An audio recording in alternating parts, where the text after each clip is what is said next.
Alright. Alright, everyone. Sorry that the stream had to be canceled yesterday, but I will get Fire Red Zapdos done. Alright, but today we are doing a member-suggested run by John Calibro.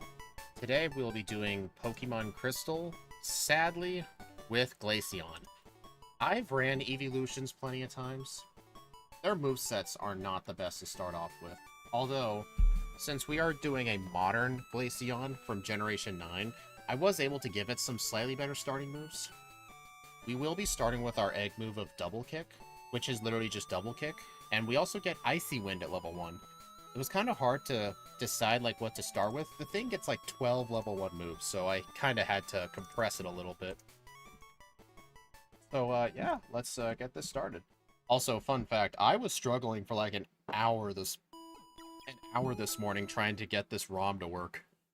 It kept trying to load the sprite for Blacephalon instead of Glaceon, and I couldn't figure it out. But then Snowy, thankfully for him, he was able to help me fix it. I had to clear the cache of the Cyquin software that I used to make the ROM. Apparently, like, it couldn't recognize that I had changed some stuff, maybe because the cache was full, so I had to clear it, and it worked. So, thanks to him. If it weren't for him, I probably would have had to cancel this one, too. So, let me go ahead and make sure my controller's actually plugged in. I've got my N64 controller plugged in. That's obviously not the right one.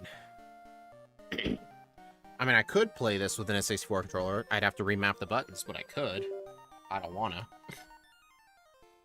Also, hello, Sundown. And Axew. I wanted to backport that part, but the only way I could have thought of doing it was importing a new type, but it's honestly a lot of work just to do that. I would have to update, like, super effectiveness, so it's just a regular 70 power ice move. If I had more time, I could at least try, but it's not like it's gonna appear too much anyway. I guess it could have helped with Blastoise. Like, I would have had to make, like, a freeze type or something. Give it the same stuff as, like, give it, like, the same, like, offense. Well, yeah, I'd have to make, like, a freeze type and then have water be weak to it. But, eh. Also, hello, Boss KO. Hopefully John Calibro shows up. This was his member-suggested run. It's nice getting the member-suggested runs out of the way, because we don't have many races planned right now.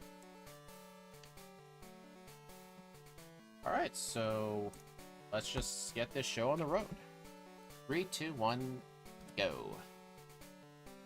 I'll set it to 1 AM. Also, I finally fixed the instant text. Oops. Oh well. So, one of the problems that I was having with the instant text, in Crystal, whenever you hold A or B, it actually delays the text by at least an extra frame. It's a vanilla feature.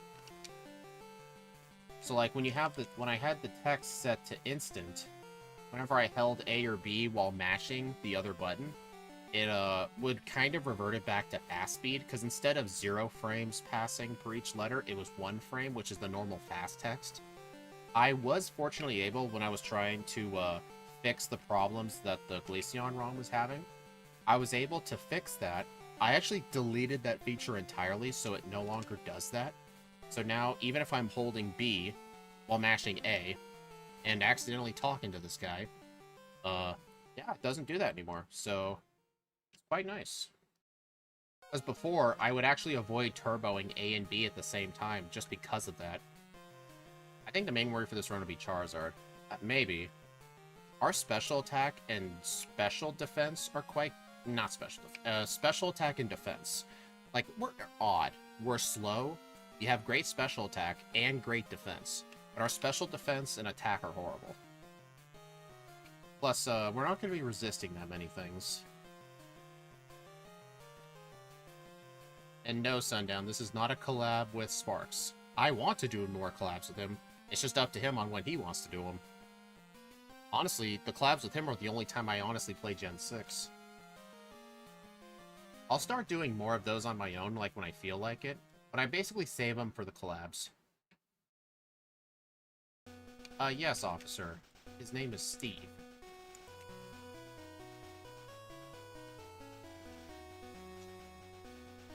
I like vanilla. I like vanilla, yeah. So yeah, honestly, I don't know what kind of time to expect from an ice type. Also, I think this is the first Pokemon we're running that's in the medium fast XP group. I don't know how well that's gonna go. Probably gonna end up being worse. Also, yeah, we start with Icy Wind. Unfortunately, it's 95% accurate, so we're bound to miss. At least Lance's Gyarados likes to set up Brain Dance. Most likely, yeah. I don't know what my final moveset's gonna be for him. Also, this thing in Gen 9 does get Chilling Water by TM.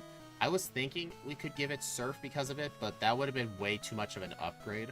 But we did give this thing Waterfall because Waterfall is our 1-for-1 replacement with Water Pulse. Because Water Pulse is 60 power, Waterfall 70. So anything that basically learns Water Pulse will get Waterfall. So I could teach it that if I want to, but I don't think it's going to be too necessary. Ooh, Bellsprout.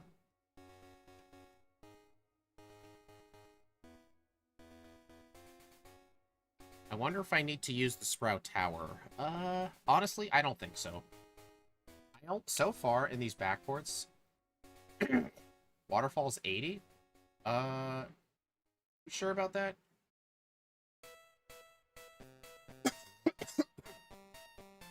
Pretty sure it's 70. Maybe it's 70 in Gen 2? Either that or our spreadsheet's wrong. Wait, didn't I say I wasn't going to do Sprout Tower? Oh well. Sprout Tower is going to be pretty dang quick.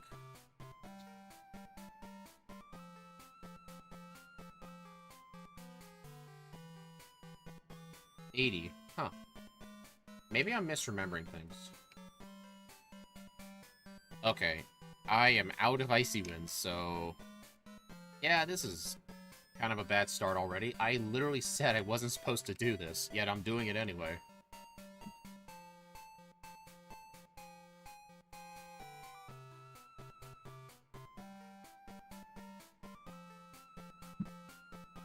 Well, my berry's gone.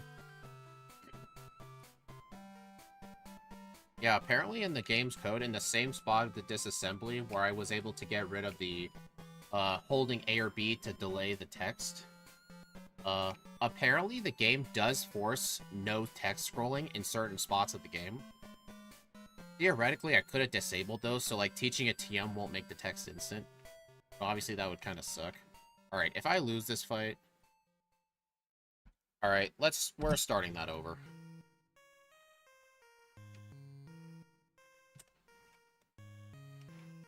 So yeah, take 2.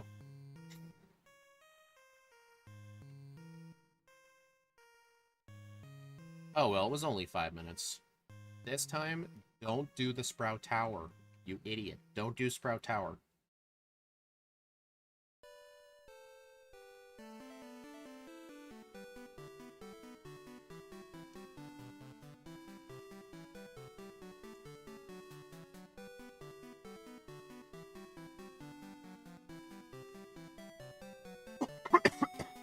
Excuse me. Alright, so since Icy Wind only has 15 power points, I've got to try to conserve it at least a little bit. So I think I'm just going to avoid wild encounters if I can. Like, just don't fight wild encounters. I'll knock out the Hoothoot. Not like that really mattered at all. Actually... oh, never mind. I was about to say the rival in Azalea Town might be a problem, but in the backports we always face Chikorita because the Chikorita team is consistently the hardest rival team because Rival 2's Bayleaf has a Razor Leaf, Reflect, and I think Poison Powder. So he can be pretty hard. But like the other ones, like they don't really get good moves at all. Plus I think at Rival 4 in the underground by the radio tower, I think the Meganium team is the only team where the starter's fully evolved. So I think the others are still Croconaw, Kulava at that point. So yeah, the Chikorita team is just consistently the hardest. I mean, you could say if we're using a fire type, just use the Croconaw team. But, like, they're already going to be easy anyway. We just didn't want to, like, keep changing the teams every time.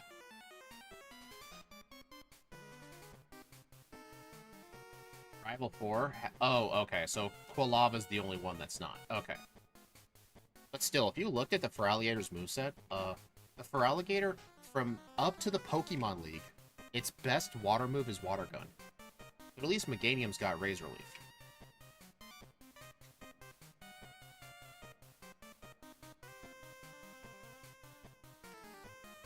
Yeah, Water Gun.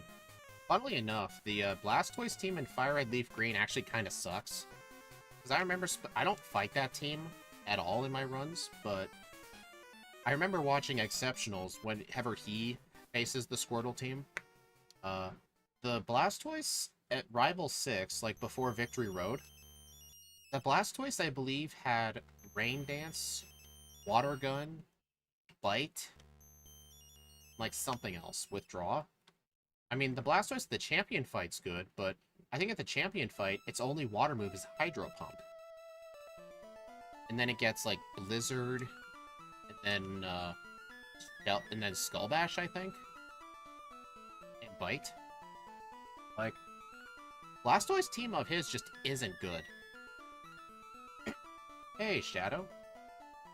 You definitely missed the first run that did or didn't happen. But no, I started over because I went to Sprout Tower by mistake, and I died while in there. Oh no, I miss Icy Wind. Alright, at least they're not using Mud Slap. That's good. Okay, so at least with our Icy Wind, I will have a type advantage against Bugsy, because while yes, the Bug type is not weak to Ice, the Scyther is because of its part Flying type. Jasmine might be a problem. That is true. But then again, when is she not a problem? We would have to be running a Fire or Water type for her to not be a problem.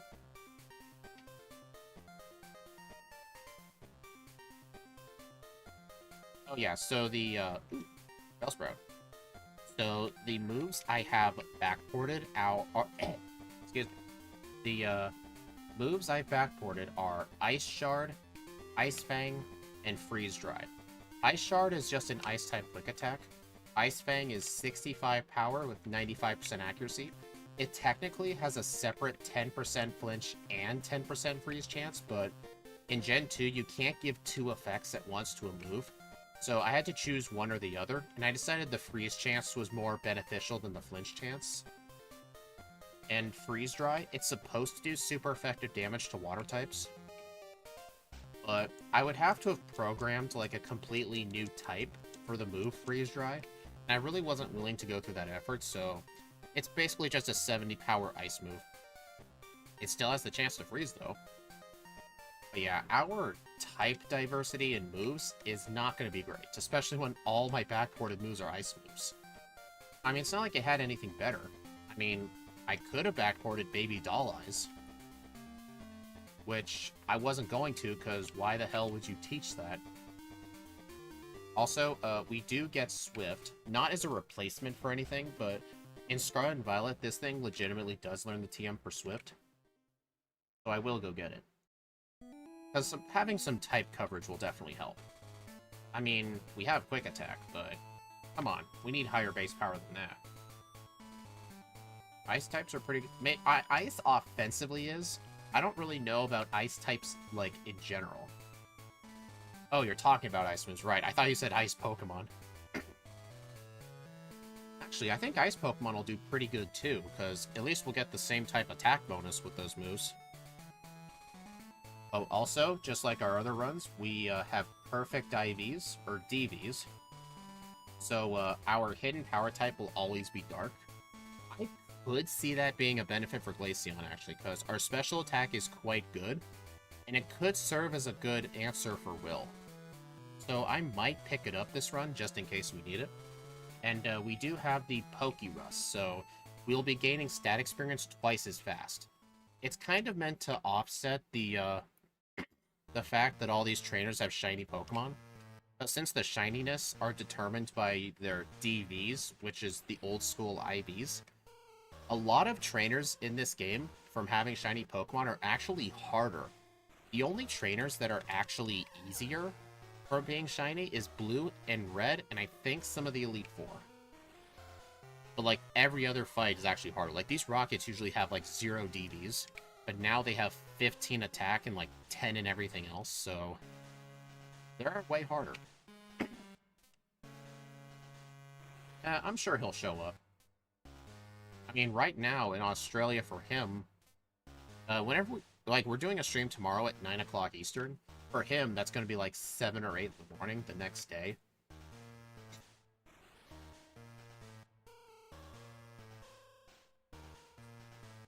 So, I'm sure he'll stop by if he's not busy. Yeah, he's Australian. You have no idea. Scheduling the runs with him is kind of a pain because of the time zone conversions. Like from like Eastern Zone, he's basically like plus 15 hours or something.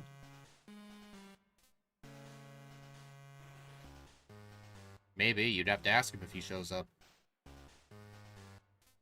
Dang. Uh-oh. Okay. Alright, so Bugsy was kind of easy. And, I'm not too worried about how the rival's gonna go. I do need to heal, though, because I'm running low on Icy Winds. Gotta go by... not Pokeballs. I think usually 7 Escape Ropes is the bet. By, like, 8 Repels. And some Supers. Hello, Boss Indominus. How you been? It's, I haven't seen you in a while. How you been?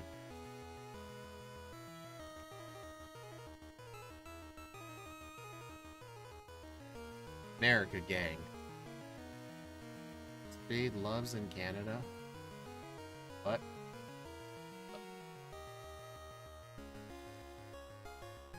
Do you mean to say, like, Speed's loved in Canada?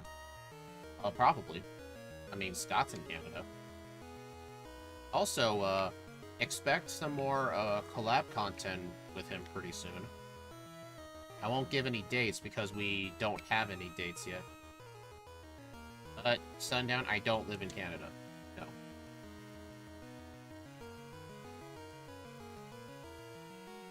I need to use Repel. Oh, I already did.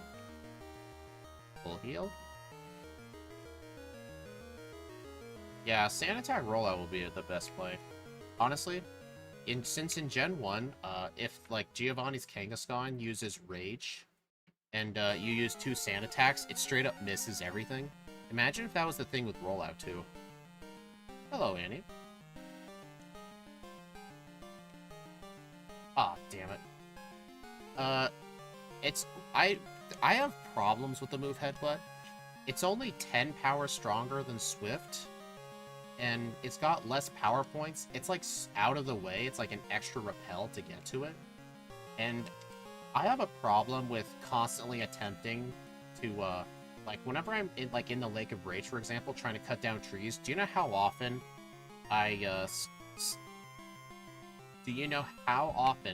when I try to cut down the trees, I end up headbutting the tree and a Pokemon comes out? I used to do those in the randomizers all the time. It just really annoys me, so unless I desperately need it, I'm not gonna get it.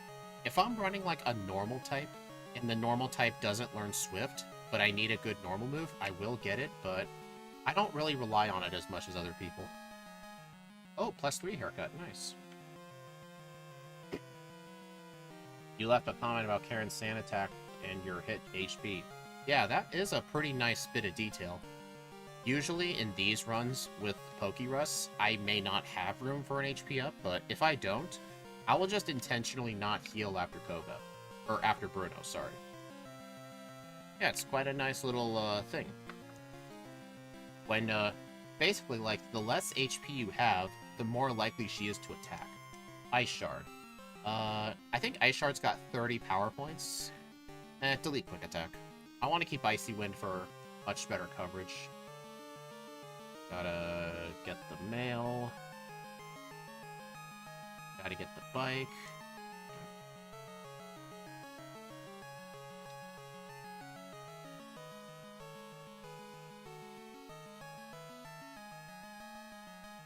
Yeah, Bruno might be a problem. I mean, his fighting types have way better special defense now, so yeah, who knows?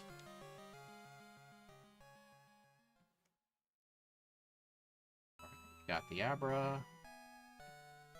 Oh my gosh, shut up.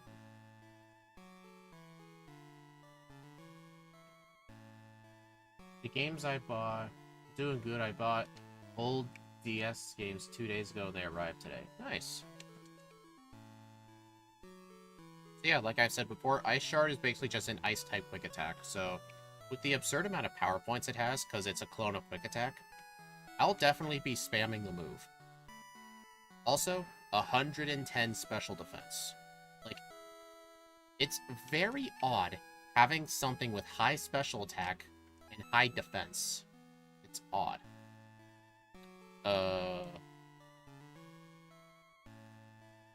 At least you don't take burn damage if you knock something out. Oh, hey, Kiwi. Games I bought are Yu-Gi-Oh! World Championship 2007, World Championship 2008, and Yu-Gi-Oh! GX Spirit Caller. I think I'm seeing a trend. Also, since we are kinda slow, 65 speed, I will pick this up. Damn it, dude. One single patch of grass. If that was a Psyduck, I'd be happy. Psyduck has a 30% chance to spawn in the national park. I don't know if it's a daytime or a nighttime encounter, but I know you can. Hello, Abibucola Abiola. I hope I said that right. Was its hidden power? We went with, perfect stats. All of our backported runs will have perfect stats. 15 DVs and everything, so it'll always be hidden power dark. I don't ban myself from using it, but I do think hidden power dark will be useful, because dark is a special type in this game. It could help with some good special type coverage, because we don't really get much of anything else for special moves. I think our only set of special moves are ice moves. Can't think of anything else. Alright, I'm going to use Icy Wind to lower that thing's speed. And then I just use a priority move.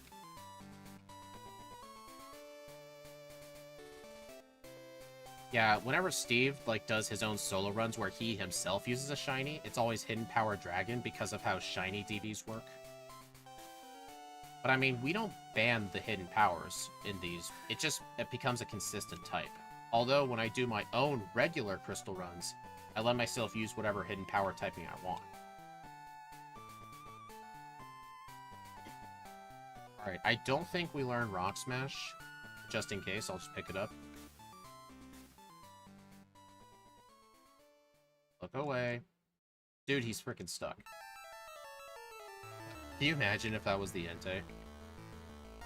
I mean, I haven't released it yet, but still, the timing of the music. Yeah, that's the problem with most ice types. Very, very narrow movesets. You know, I kind of wish this was Gen 1, where fire didn't resist ice. I'd be spamming Ice Shard on pretty much everything right now.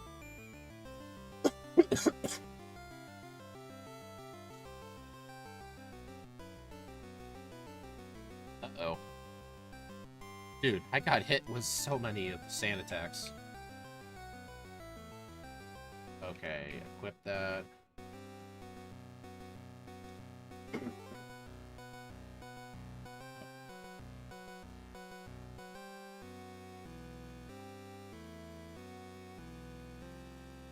me a moment.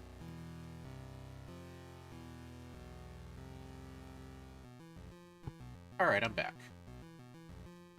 It's really neat to clear my throat. Usually whenever I start one of these streams, I'm trying to talk more. My voice starts to get all, coffee and stuff, but usually by the time the first run's over, it's pretty much all gone. Just I haven't really talked much today. Alright, gotta go get this. Use a repel. Save here. At least we have Bite. What level do we get Bite again?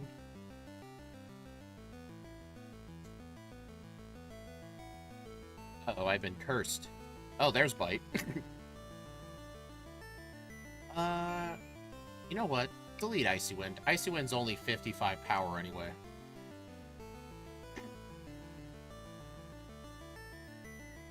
I mean, at least Ice Shard's 100% accurate, so At least we don't have to worry about that. Honestly, it's not like I'm sick or anything. It's just I haven't done a stream since the Skyrim stream. I was supposed to do one yesterday, but I canceled it last minute because there were other things I was doing that I kind of wanted to do. So it was basically self-entitled reasons, basically. Budget technician bullet punch. Well, not really technician. I mean, technically it was stab. But then again, like, technician would give it another boost. Like, when I did Scizor in Black and White 1 a long time ago, it had technician bullet punch, and that gave it an effective power of, like, 90. I've re-ranked it offline, of course. You've all seen my Black version 1 updated leaderboard. Let me tell you about that run. I pretty much had bullet punch till the very last fight in the game. I actually had to do a third run because I made the bad mistake of replacing bullet punch with Iron Head. But no, it ended up being worse. I was missing ranges, and I was slower than some things. Alright, Morty, what have you got for us today? The Gengar will be the only thing that outspeeds us, but then again, Ice Shard.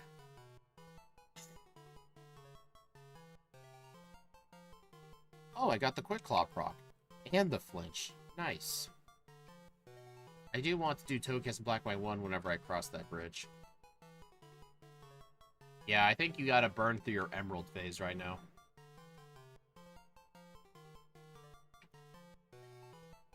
Nice, I avoided the guy. The one with the Corsola. Iron Head's only better than Bullet Punch and Lead Arceus. Yeah, that's assumedly because of no technician. Just like Black White. If anyone's talking about Black to White 2, they include the 2. That's true, yeah. It's a bad habit I have. Black and White 1. It's a bad habit I have. Alright, since I don't have a Psyduck, I will need to catch the Krabby.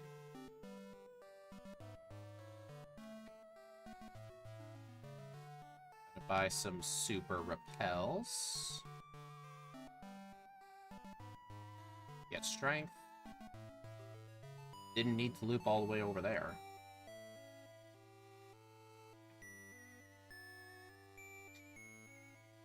Alright, Ice Shard won't kill, will it? Oh, damn. I know it was a special move, but it was a weaker special move. Oh well, stick to physical moves next time.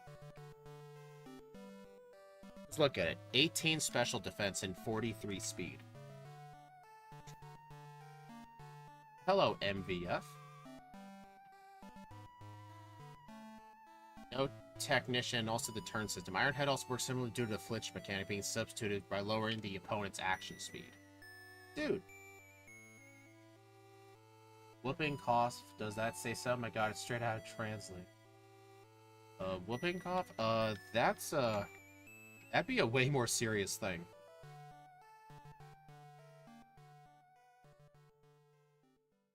Yeah, it is true. Chuck is coming up. I don't think the Primeape's gonna be that bad. The Primeape usually likes to use Leer or, Fury Swipes.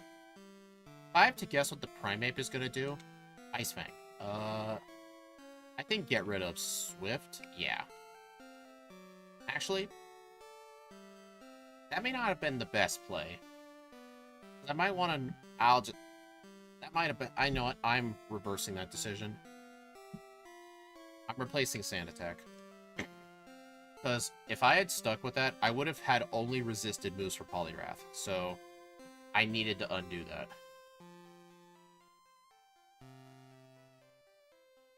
Do people actually use Surfing Rhydon in Gen 1 competitive? That'd be hilarious if they did. Hello, Yokai.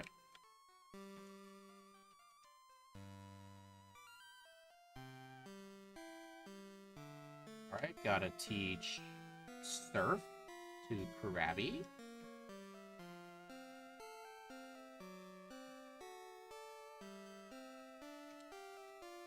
I need to remember to start using Repel in the same bagging thing.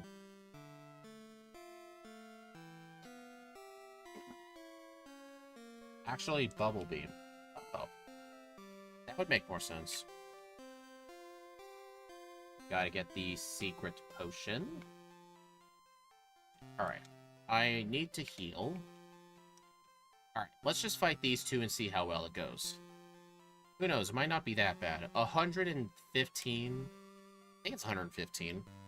115's... Or it might be 135. But, oh my god, that is not looking good.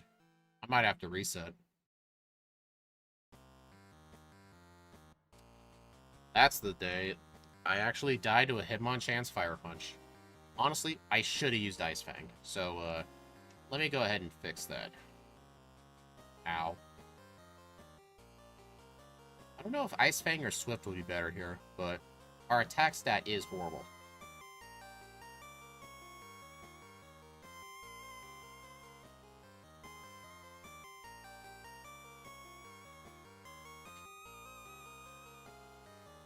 I should probably put Ice Fang in slot 2. I'm not going to be really using Bite that much.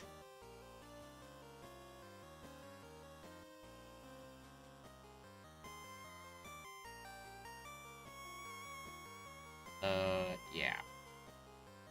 If I have to heal, I'll just go use the center.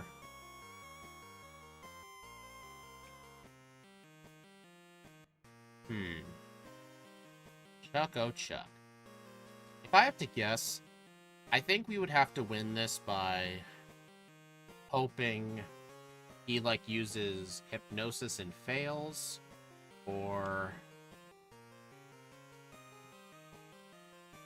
missing Dynamic Punch,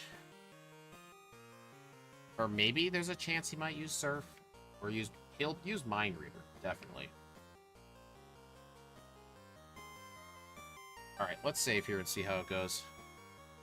Or freeze Poliwrath. True. Alright, so we do outspeed this. Ice Fang does more than half. Okay, so the Primate will be mostly consistent. Ice Fang does about... Oh, that was a crit. And you crit me back. Okay, I see how this is. Alright, I need to equip something else for this fight. Bitterberry. You know, I really should have gotten the Mint Berry. Oh well, I'll give Bitterberry. So in case I do survive a Dynamic Punch, check this sick shit out, misses 4 Dynamic Punches. Alright, thank you for standing by, you okay? Ow. Oh boy.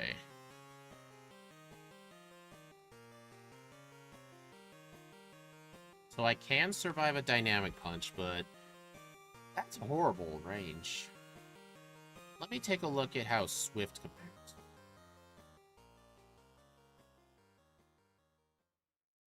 Dude. I mean, high crit move.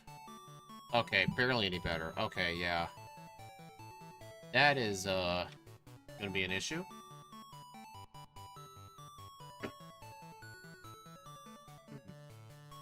If it was a 3-hit on that thing, I would have considered it. Actually, we actually can go all the way to the Lake of Rage now. I should have done stuff at the Lake of Rage. Actually, could I fight Jasmine right now?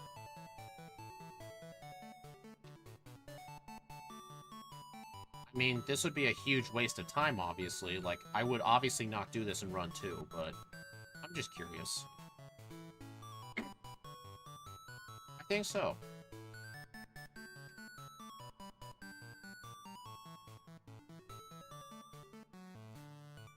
Yeah, I actually could. But I'm not gonna do that, obviously. It's okay, Annie. I think it was expected.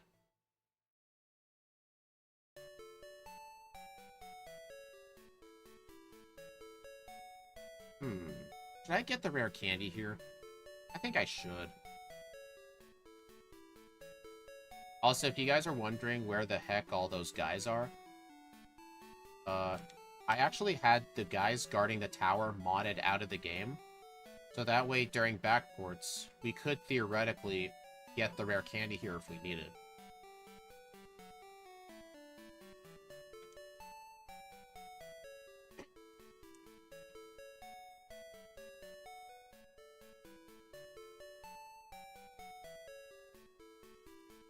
Alright, so... yeah, go do Lake of Rage stuff. And then I could just teleport back to Cianwood.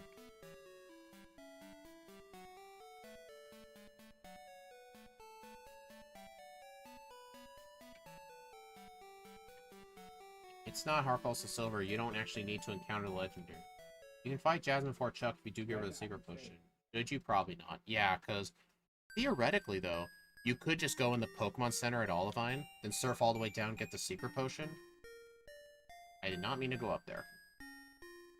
There could be a possibility where that's the better play. Because the thing is... well, I could actually fight Price. Honestly, I know Scott's done some runs where he had to purposefully delay Chuck. This might be one of those runs. You don't need to encounter Suicune and Crystal to progress the story. The main story? No. The whole Suicune quest is optional.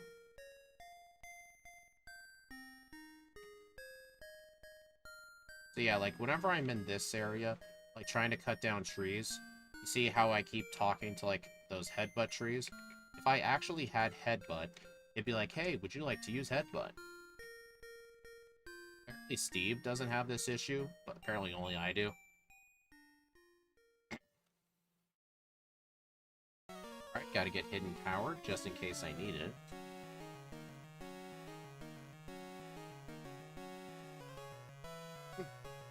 Something I realized. If I want to do, Lake of Rage and Price before Chuck, I actually would have to delay getting that rare candy, because doing the backtracking here would be so annoying. I know that, but I just don't like getting headbutt. It's just a very out-of-the-way move. Like, I'd say, like, the genuine equivalent would probably be Earthquake. Because you have to go all the way up to the 10th floor to get it. Like, there's a reason in a lot of our backports we don't get Earthquake. In a lot of our Gen 2 runs, we don't even get Headbutt. Plus, there's just way better alternatives. Oh, right.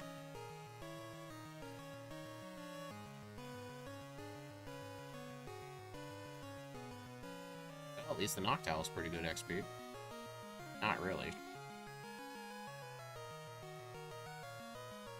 Honestly, I think in the next run, we really should try to find a way to route in Jasmine and Price before Chuck. I do have a way of how we can do it.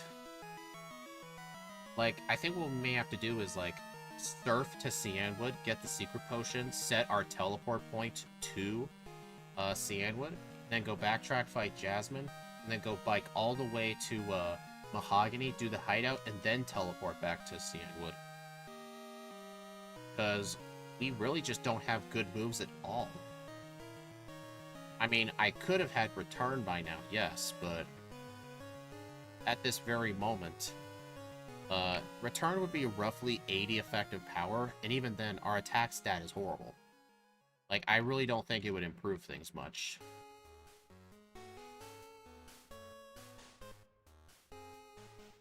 Earthquake's good if you don't get Dig and are a physical attacker. True, but...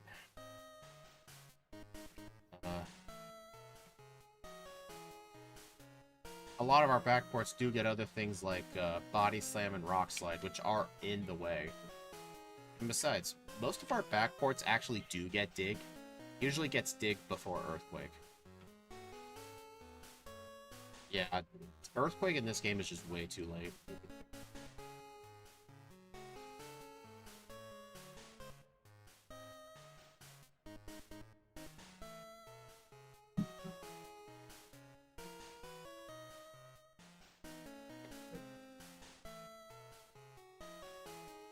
Nice, I avoided the guy.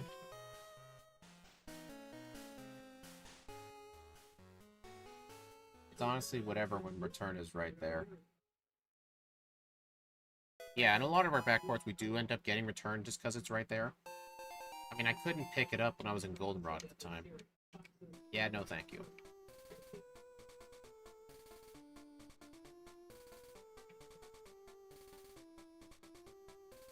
Come on, can I avoid him?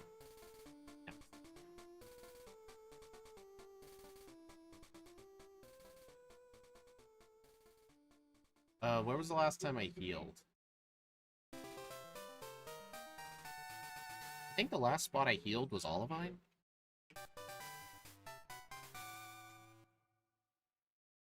I should probably put Ice Fang in slot 1.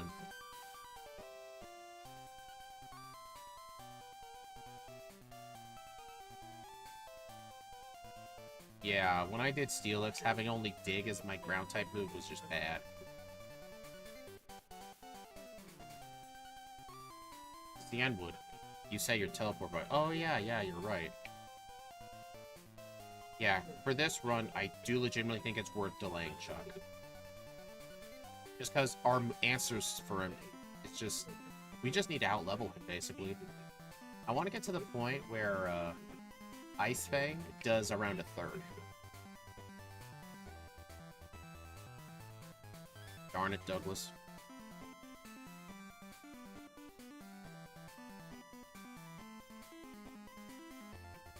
Dude, I just realized this now. Cloyster's Shiny is so blue.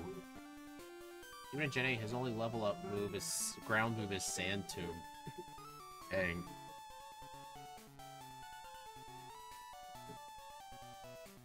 Also, none of Chuck's Pokemon, or none of Price's Pokemon have water moves. So yeah, this guy's effectively free.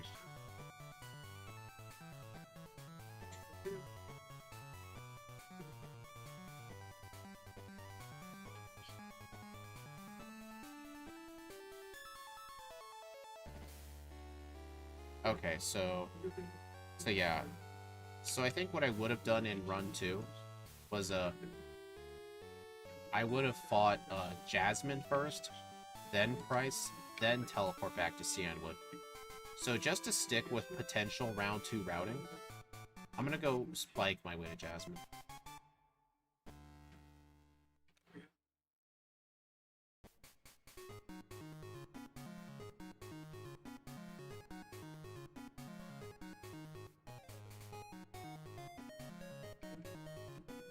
I may as well use that.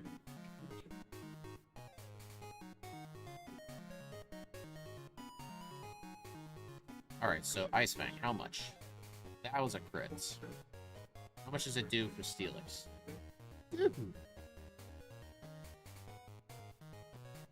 And a freeze. Dude, what the heck? Alright, so since that one wasn't a crit, I can effectively tell that we will need to equip a Paralysis Cure Berry for that fight. And it will need to rely on a little bit of luck, but I think it'll be just fine. Yeah, Bulldoze is kind of a good move. It's basically just a more accurate ground-type Icy Wind. Just meant to lower the opponent's speed. Alright, now Ice Fang's a one-shot. And how about this guy? A third. Okay, so yeah, delaying Chuck as the 7th gym is gonna have to be the answer. 2 crits and a freeze. Yeah, that was insane. Alright, so now...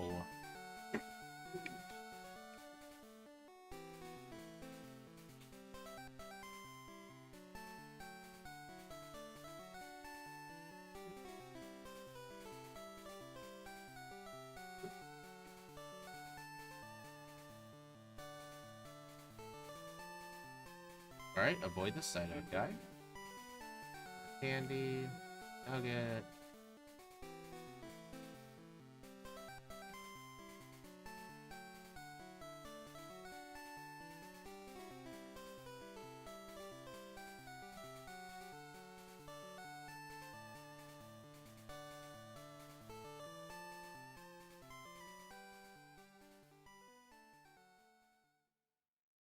Like, pretty much the only bad moves here are the ones that are bad because they're special moves.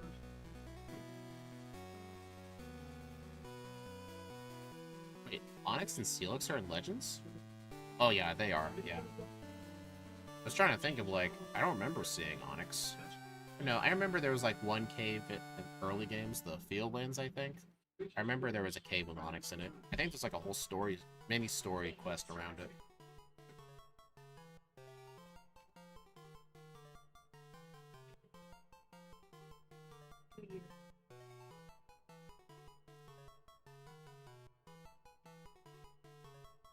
So because of my absurd high level, I think I want Ice Shard back in slot 1 now. Because it's effectively one-shotting most things now. I'll Ice Fang this, though.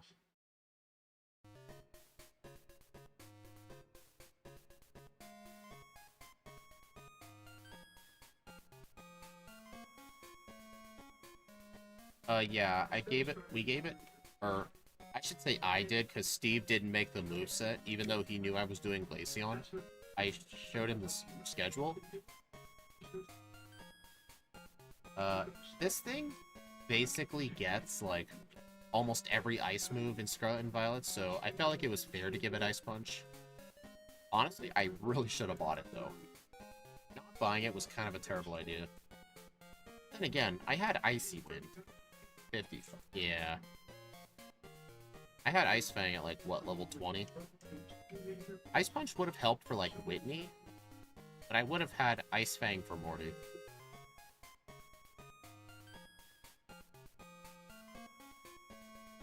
That is odd.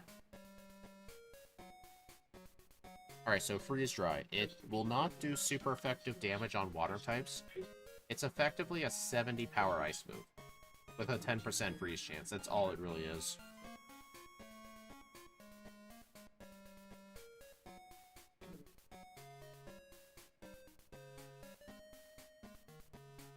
Alright, so I'll put Freeze Dry in slot 1. It has 20 power points, which is the same amount of power points as Return. So it'll be the right play to keep it here. Probably should have used a PP up on it.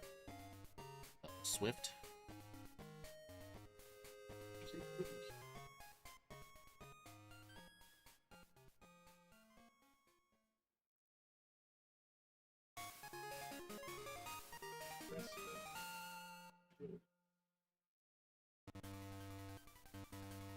Did y'all get intimidated by the level 24 Rattata?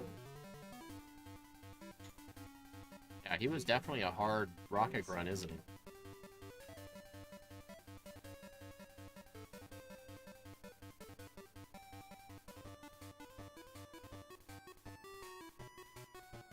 So yeah, I don't know what temperature it's at for, like, most other places. I know in the US right now, a lot of places are having, heat waves. It's like, gotten really hot. It was around, like, 100 degrees yesterday where I'm at in the Pacific Northwest area. But, I had a fun little time. I actually went down to we actually live near a river. And, like, it's an exclusive, like, riverfront, like, area that only people in my neighborhood have access to. I decided to go for a nice swim in it, and, it felt quite nice, honestly. It was my first time swimming that whole year. It definitely felt nice. Although the river did kind of smell. I mean, then again, fish live in the river, so I don't know what I expected. Pockets green. Here in the West Coast, pretty hot lately. I would imagine, yeah. I know areas just south of here, like 115 right now, I'd say. Max Potion. I don't have a full restore, but I do have some full heals. It's really nice just how many full heals this game gives. Quite a lot of full heals.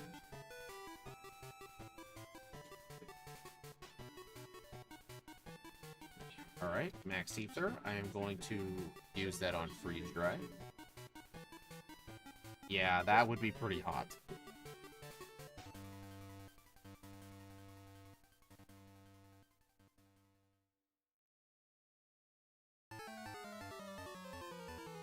Yeah, the area I'm in, like, we're generally not used to the hotter temperatures. Basically, low 100s would be considered extremely hot to the locals. People here honestly complain when it's over 90. Actually, I really should get this just in case. Alright, what vitamins can I use? I'll just buy a couple of calciums.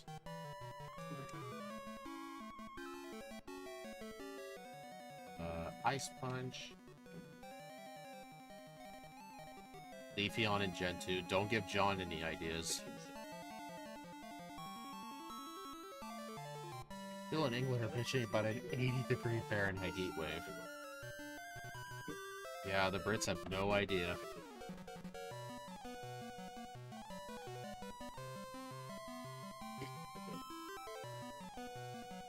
It's normal temperature. I mean, I'll say, I've only been to Texas, just one time for, I think it was a 2-week period. It was, when I was in high school, I was part of a robotics team, so we went to the Western Hemisphere, championships. I think the Eastern one was in Detroit, and the Western one was in Houston. It was around, what month was it? I think it was like February or something. It was like 80-something degrees, but it was so freaking humid. I hated it down there. Just, oh my gosh, like, basically it's the kind of humidity where you would take a shower and the next day you're still not dry. It just felt awful. Glad I don't live down there.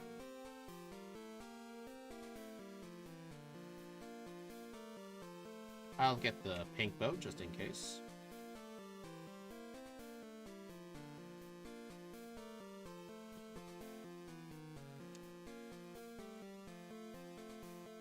Alright, so what do you guys think? Do you guys think Claire's gonna be hard? Actually, if I had backported freeze drive properly, with like the super effectiveness to water, Claire's Kingdra would have like a 4 times weakness to the move. Oops.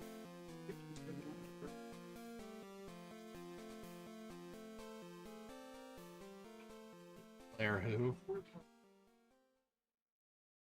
For the next 2 fights. Oh, hey, John. John sounded good, I heard. Yeah, John, I don't know if you remember, but this was your member-suggested run. For, having the rainbow badge.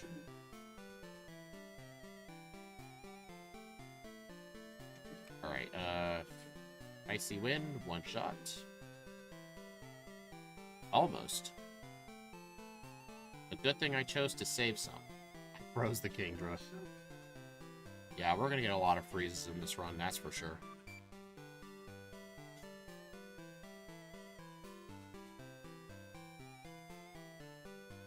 So yeah, John, this is gonna be one of the rare runs where Huck will actually be the 7th gym leader. Because it's not just the fact we're weak to fighting.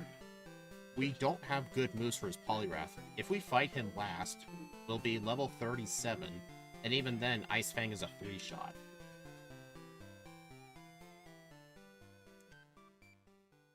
But then again, I didn't have a Ice Punch, but I highly doubt Ice Punch at a lower level would have been good either way.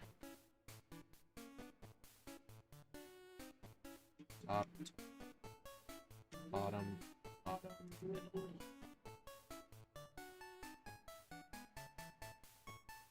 You can do that? Yeah, you can delay Chuck to be the 7th. All his badge does is let you use Fly. Most runs fight him before everyone else just to give you access to Fly. Alright, don't forget Dratini this time.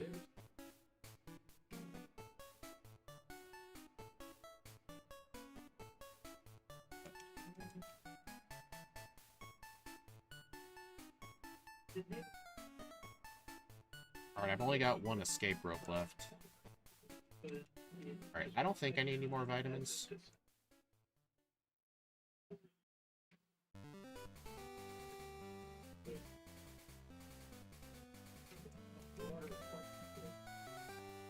I'm just gonna use my last repel just to get it out of my bag. Alright, I could teach Waterfall, but like I said, I don't think it's gonna help.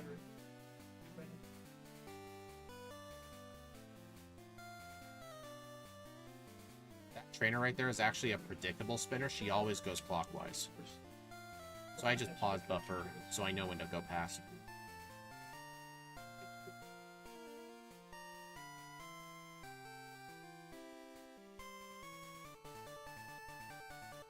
Need to learn to actually hug that wall.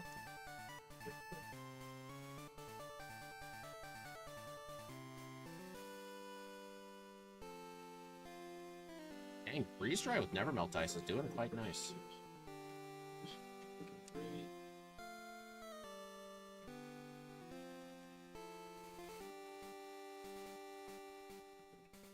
I cannot mix Freeze Dry work for water. I could have.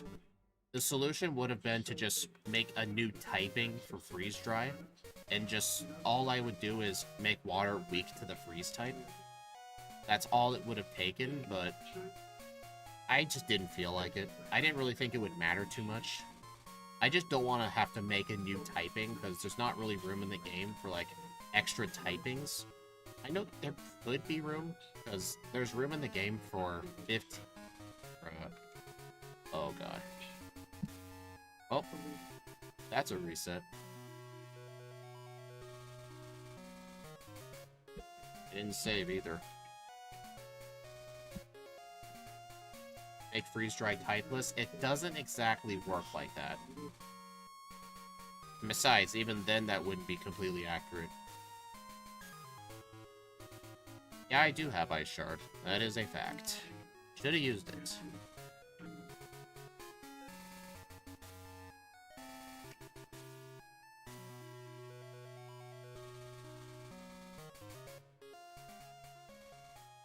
It would just be neutral against everything. That would kind of make the move worse. But then I could have just backported something else, but the only other move was like Snowscape, which is kind of hail. But the only weather conditions in this game are sun, rain, and sandstorm. I think I'm fine here, yeah. 50 minutes into the league. Not the best time. Good runs usually beat the league by like 46 to 48 minutes. Also, I should have taught Return, but I did get Hidden Power Dark just in case it would help, but honestly, I get Bite. Hidden Power Dark is only 10 power stronger, so I think in the next run I should just skip that TM entirely. And along with it, just skip the rare candy, because I plan to do Price and Jasmine before Chuck, so if I choose to get the rare candy there, I'd have to go all the way back around just to get to the Gyarados. Blizzard. No. We can learn the tutor for Ice Beam, but the problem is that's only on Wednesdays or Saturdays. I have it set to Sunday for Return, but if I end up not using it, I could just get Ice Beam. But we'll see. Also, you guys see how I have not max HP? That's actually good, because that'll make Karen's, whatever it's called, the Umbreon, way less likely to go for Sand Attack. It'll most likely just go for Feint Attack. Apparently, according to Snowy's calculations, if you're at full health, it's got like an 85% chance to go for Sand Attack. But if you're at, like, slightly below full health, it goes to, like, a 60% chance. Oh, boy. Ow. You could change Electric to be super effective for Dragon. Make Freeze Dry an Electric-type move. What?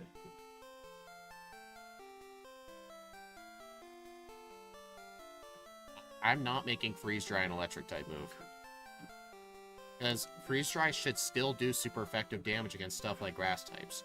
It just adds water to the list. It would have had to have been its own type. Dude.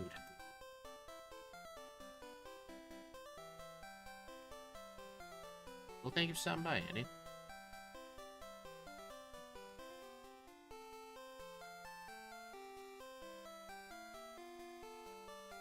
I do not like how the Hitmonlee lives. I probably should use some rare candies if I die again. But, like, the thing does have a 20% chance to miss. Like that. Yeah, I think in the next run I should probably use rare candies there, or just rely on a cross-chop miss. Alright, I don't want to completely heal the full. I don't have an HP up or any smaller potions, so I'm honestly just gonna have to heal the full.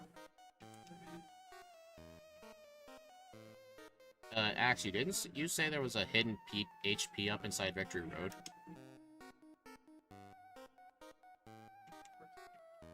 Alright, I'm gonna have to deal with the Sand Attack. A third. Uh-oh. Alright, yeah, I need to teach return.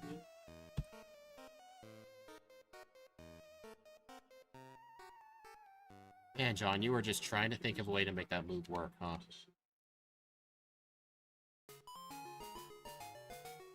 I can make it its own type. I can do that. I just don't want to. I just didn't want to. I'm actually gonna try something fun. I'm gonna try Double Edge instead, because Double Edge does have more effective raw power than Return. So I'm gonna see how well that goes.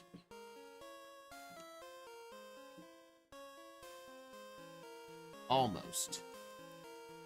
Okay, so Return and Double Edge are both 2 shots either way. Okay.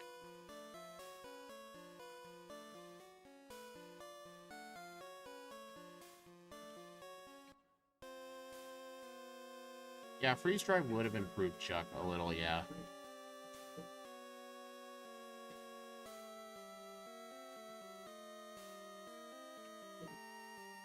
Darn, I was really hoping that would have been enough.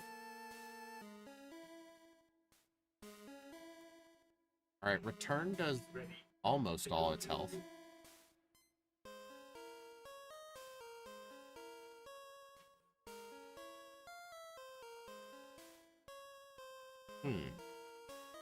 Honestly, if I could have just substituted Return for Double Edge, would it be worth it to, on the next run, instead of playing on Sunday, play on a Wednesday so I can get Ice Beam? I don't know. Ice Beam is going to be 95 power. It's 25 stronger than Freeze Dry. And it wouldn't really take that long to get all the money. I don't know.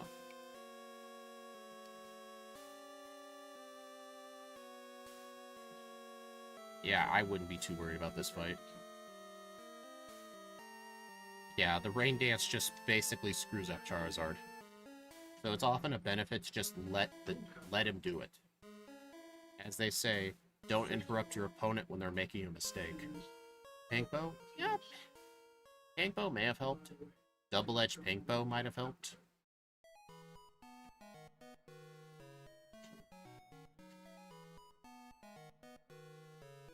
Yeah, but the main question is, like, I would have to go out of the way to purchase the 80,000 coins, which is, not 80,000 coins, 4,000 coins, which is $80,000. It would have to be worth going out of the way for.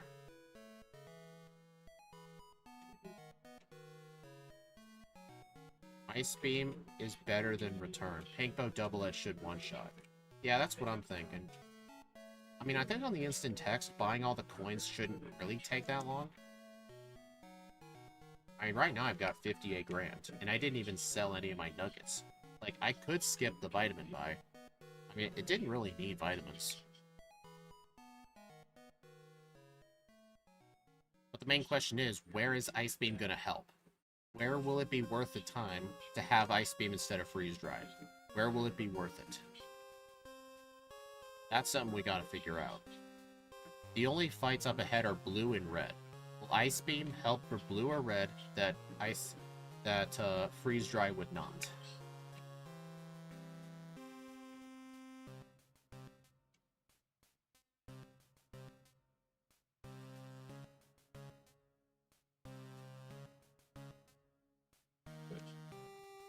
Nice, I avoided him.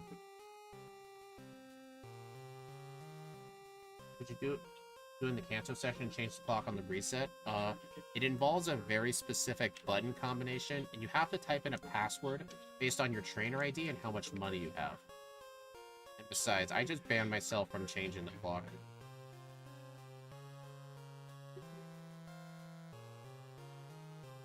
Okay. I had to realign myself.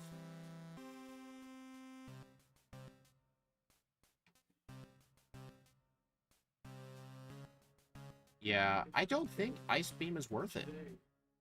Then again, Return isn't really worth getting either. I think Ice Punch will be worth getting in the early game, because it'll make some of the early fights easier. It was honestly kind of on me for not getting it. Ice Punch is literally more powerful than Freeze Dry. Like, there was no reason for me to forget it.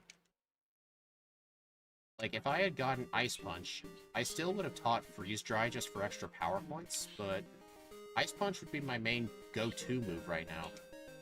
But I think I should just teach it. Get rid of Ice Shard.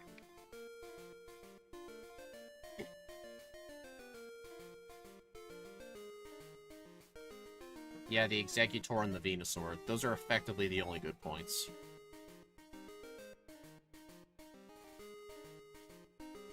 I mean, right now I'm still using Freeze Dry just because of the PP up.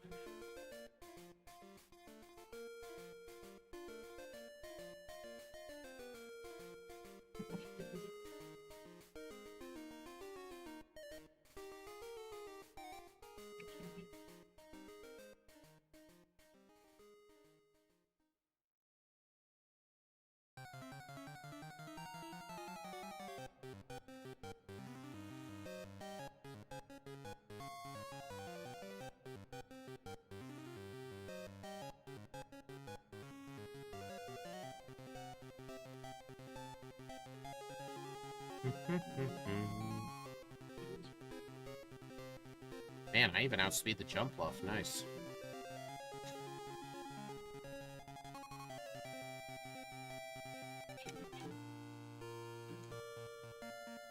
Ice Beam for red? Possibly, but the only thing it would help with is the Venusaur. And the Venusaur's only moves are Sunny Day, Giga Drain, Sludge Bomb, I think. And... or no, Sludge Bomb. I think that's only the remix. Something else, Solar Beam. Let's just see how much damage Ice Punch does at that fight. If it, like, barely lives, and Ice Beam would have made the difference, then I will consider getting it. Oh my god.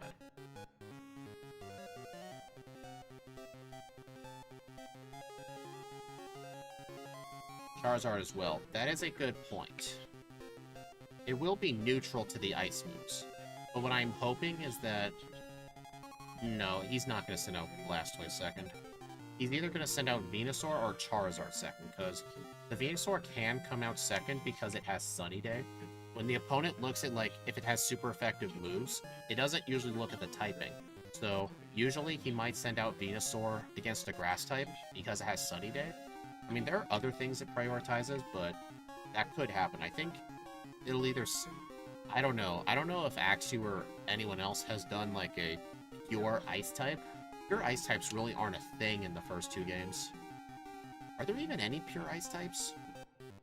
I'm trying to think of any. I don't know if there are any in the first two gens. Pure Ice. I can't think of any. So I don't know who he's gonna send out. It's these typed defensively, too. That is true, yeah. So it might end up being Charizard.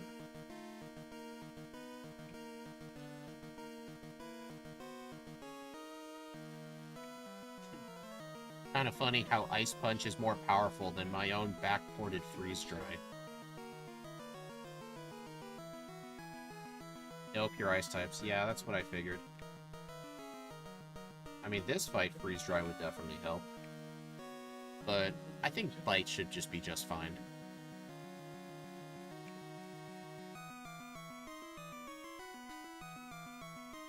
I mean, I can definitely say Freeze... if I had chosen to backport Freeze Dry properly, it would have definitely helped with these fights.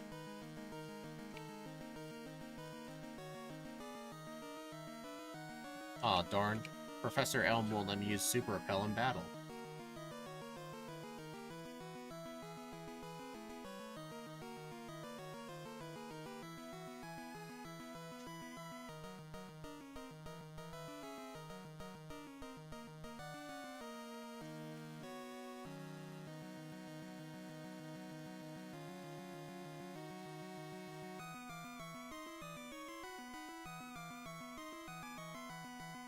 Alright, so now I've got to go do a Surge. I need the radio card. Good thing I remember this time.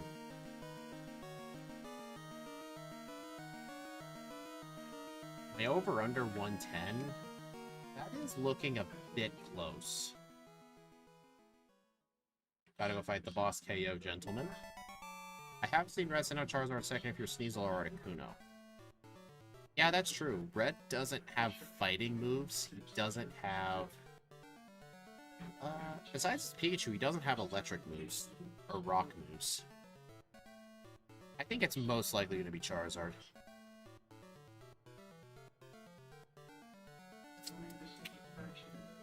Oh,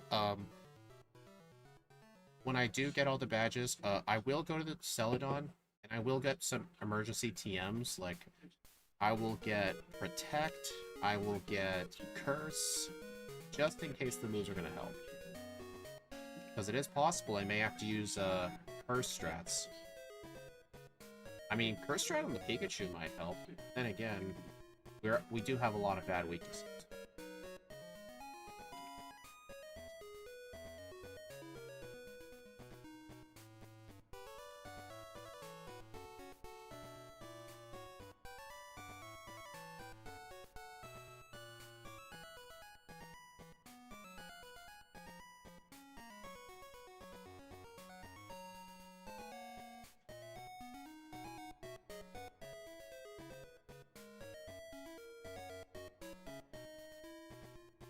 Dr. Blue, get the rare candy.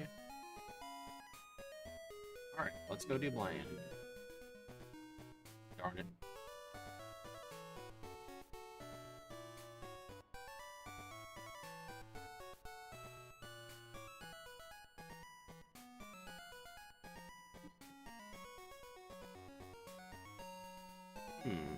It might have been worth teaching Waterfall.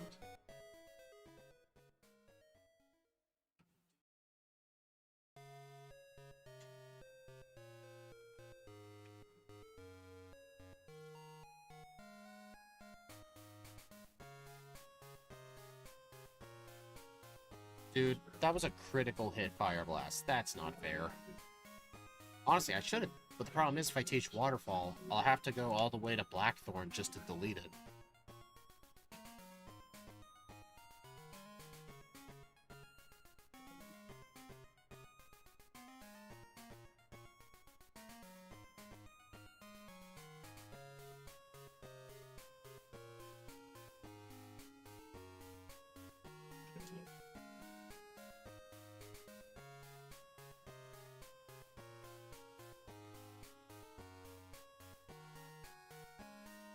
Alright, so Janine's just going to be a sweep of Freeze Dry, so no need to even bother with it. Alright, what's the plan going to be for Red? I don't know. I mean, I'll definitely prepare.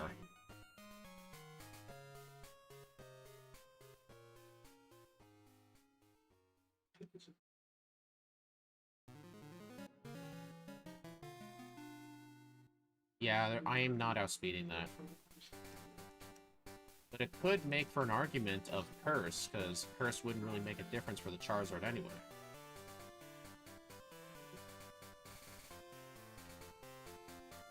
Darn it.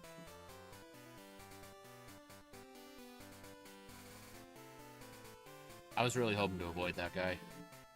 Probably Curse. Yeah, that's what I'm thinking. Curse with left... Should I do Curse with Leftovers or Curse with Quick Claw? Leftovers might be the better play because even though we're weak to Flamethrower, we have 115 special defense. Our HP isn't the best though, but we should be able to survive the moves just fine, I think.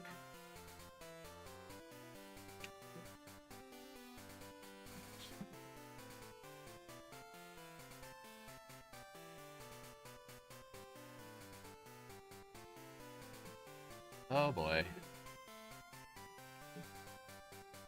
Alright. I was worried the Kabutops would have lived too.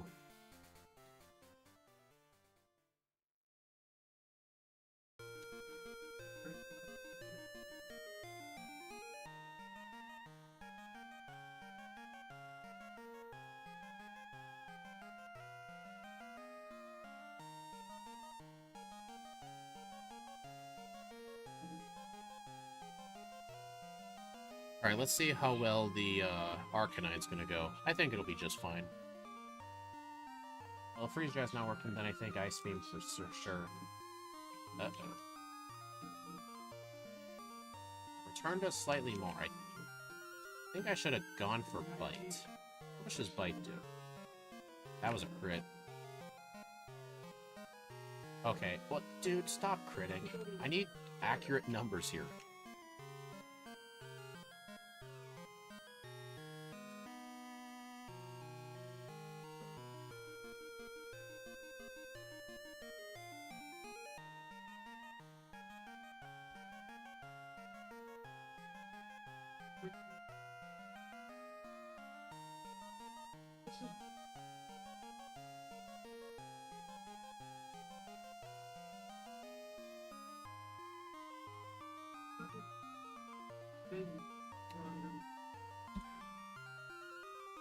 Honestly,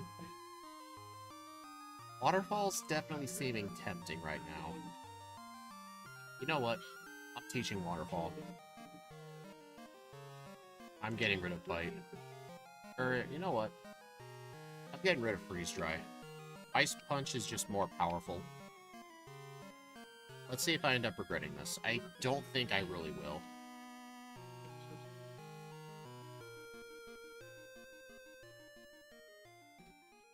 Yet I still use Ice Punch anyway.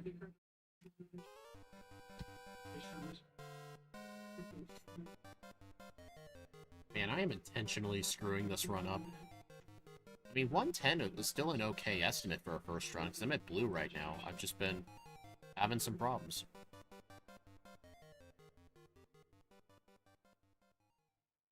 I meant to go for a return.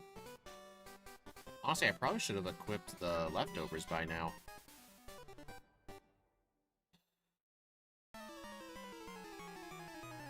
That is true, I could skip the Dratini next time. But I would have to teach it a lot earlier. Honestly, which might have been a good idea.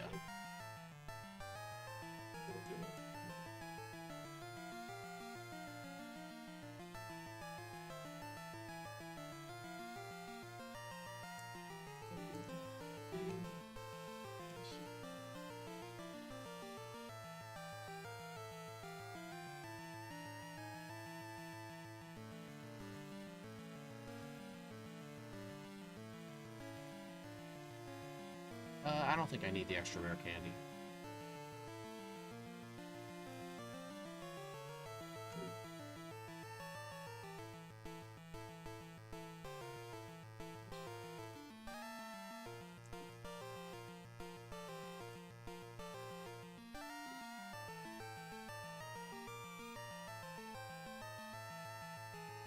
Alright, use 2 rare candies to level 68.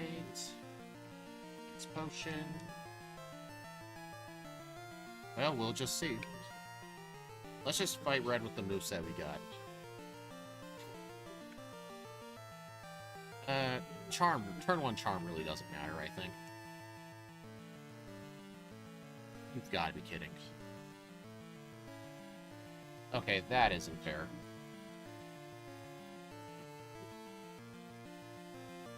That's how much a normal flamethrower does. Bit concerning.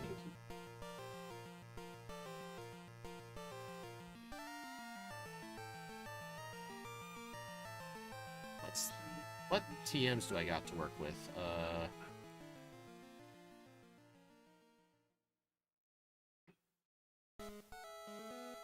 Theoretically, I forgot Curse. Oh well, I don't think this fight requires Curse. Actually, I think Quick Claw might be the better idea. Because Quick Claw is a 23% chance to activate. If I can just get it to activate once on Charizard, I should be okay. Charm, that's fine. Waterfall.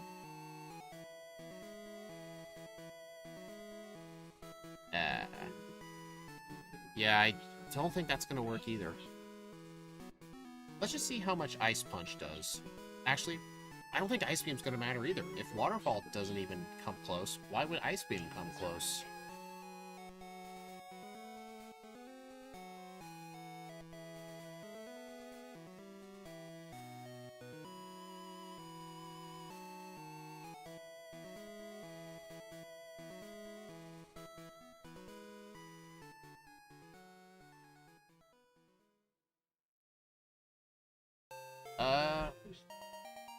Maybe train enough to a level where I outspeed the Charizard? I don't know how many levels that's gonna take. I'm already level 68. Like, to get another 14 speed, that's probably gonna be like 10 levels. I would have to be close to level 80 to outspeed the Charizard. And I don't think that's the right play. I don't know. Maybe the curse setup might work. I can just get curse and rest. And then I can survive a flamethrower. Then just get off a return. You know what? Yeah, I need to go get curse.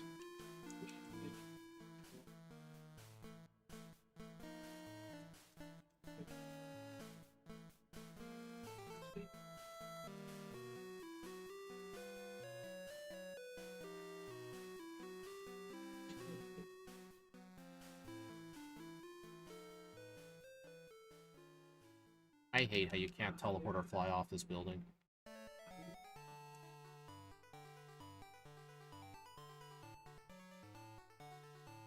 Yeah, so I think replace Ice Punch and Bite with Curse and Rest.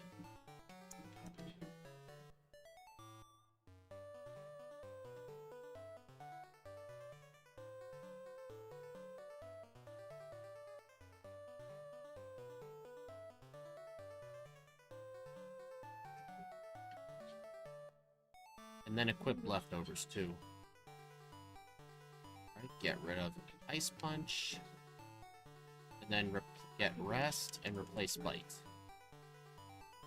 This is going to be an interesting moveset, that's for sure. Honestly, the only thing preventing me from learning Sleep Talk is the fact I chose to teach Waterfall. Honestly, this is kind of a similar moveset to the other evolutions. Like, I've ran this game with Espeon and Umbreon. Both of them needed this exact strategy. So it doesn't surprise me that even Glaceon has to resort to it. I think I need to reset this. I meant to equip leftovers.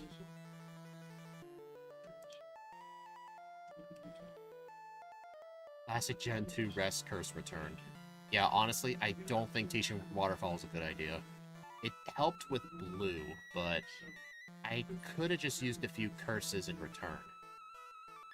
I think I should have had that moveset for Blue.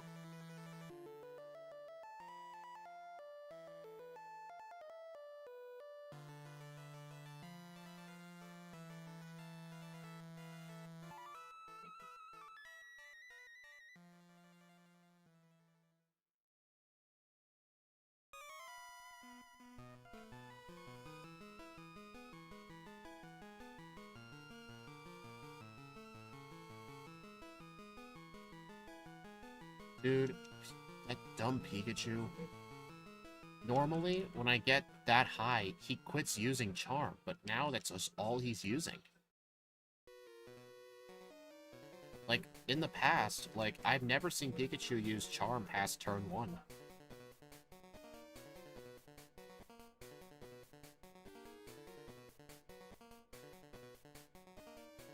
Yeah, this is, I gotta reset this. Like, I have had runs where, after, like, 1 or 2 charms, Pikachu just spammed Quick Attack.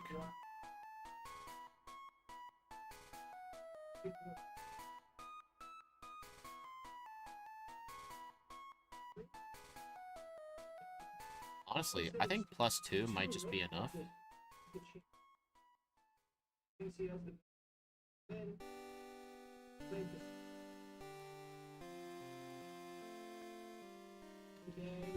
Okay, yeah, this is gonna be a weird run, that's for sure.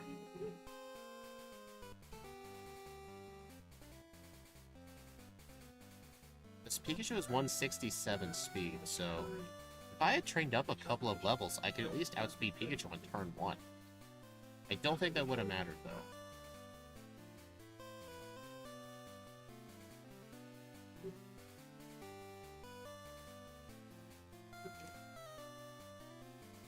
Alright, come on. Ow.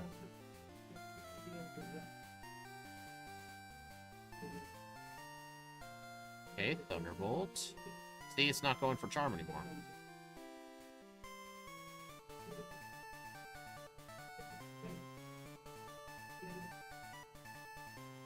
now I don't have much health for anything else. Okay. This is just the first run. I really don't want to go to Blackthorn, so I'm gonna do something.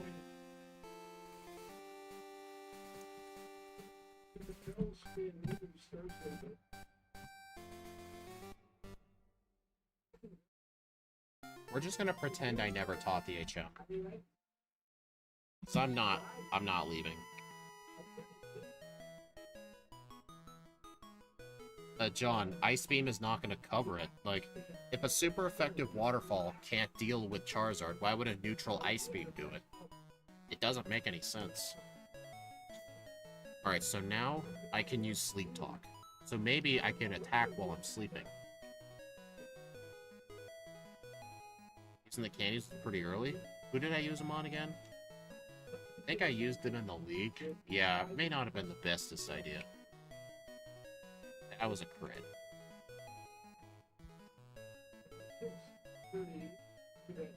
Squidgy would just Buena rare candies? Like that radio person? Does he actually farm her for candies? Oh, Karen, yeah, I should have done more training. I'll definitely do that in the next run. Do more training.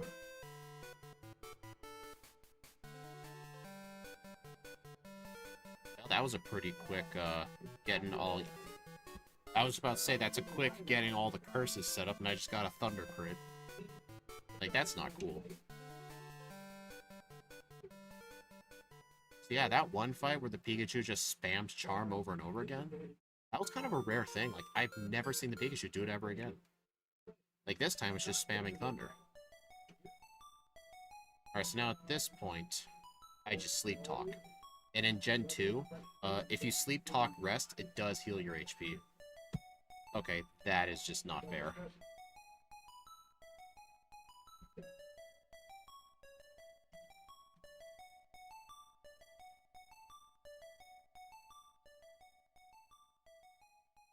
Yeah, I'm definitely glad that Pikachu doesn't hold a Light Ball. Even though, fun fact, Light Ball does exist in this game. Thankfully, they didn't choose to give him that.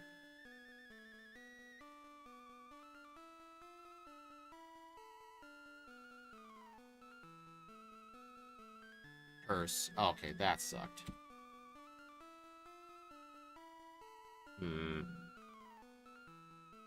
I mean, the higher levels wouldn't really make a difference either.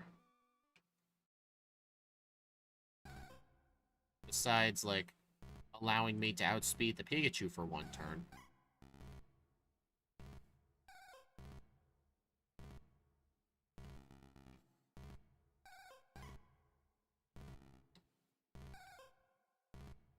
Oh, I'm awake.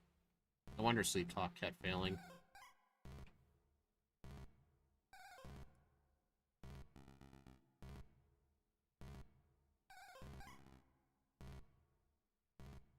Quick Claw? Maybe.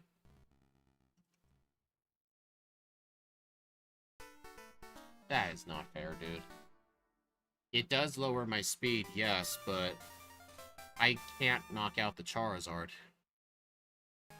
Honestly, if I came into Pikachu at enough HP to outspeed, then, well, no, the Pikachu's not the problem. The problem is the Charizard. Charizard is 176 speed.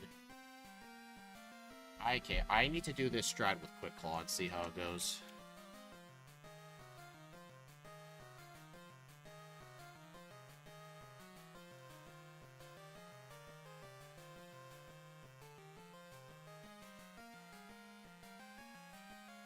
Yeah, I think I will do that, John. Let me at least beat the run first. Definitely need to run some damage ranges.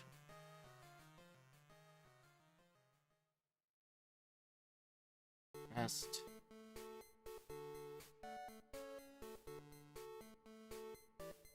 Dude.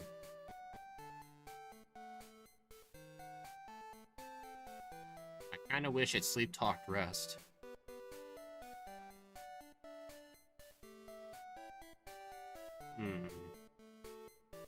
Is this just our best strat to work with? Honestly, it probably is. dude. Okay, this is definitely one of the worst backports I've done in Crystal. This feels like a normal Gen 2 run. It just stinks.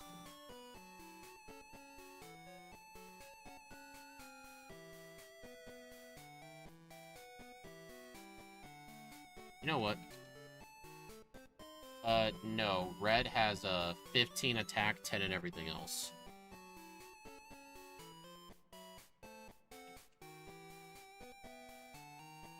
Oh yeah, 0 static speed. Yeah, he has no static speed. No trainer in Gen 1 or Gen 2 has static speed. Honestly, this strat's not gonna work. Okay. I might just have to call it an end to this first run right here. And we need to do some testing. I'm gonna put some rare candies in my bag, and then change my moveset a bit. Like, I'll reteach myself, Waterfall.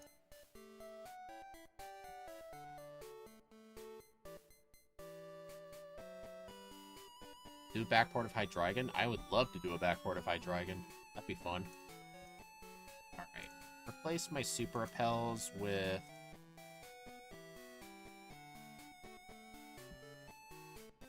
rare candies. 11 rare candies, that should do.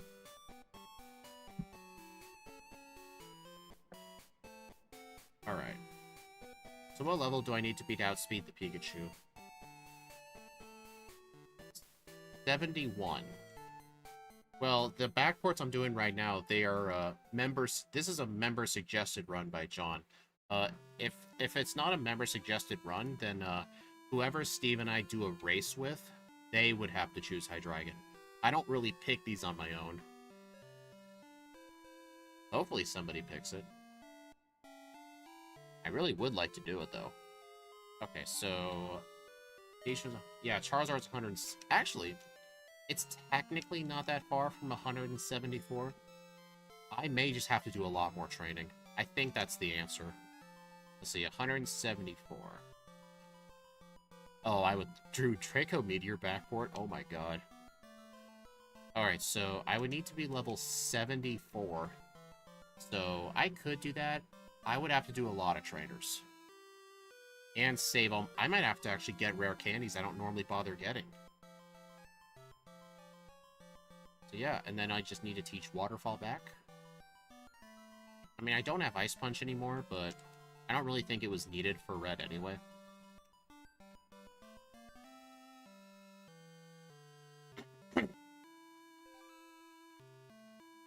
Level 77 for the one hit, huh?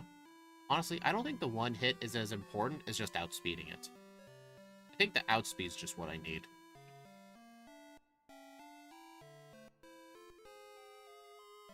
Okay, dude. No. We're just gonna pretend that that didn't burn.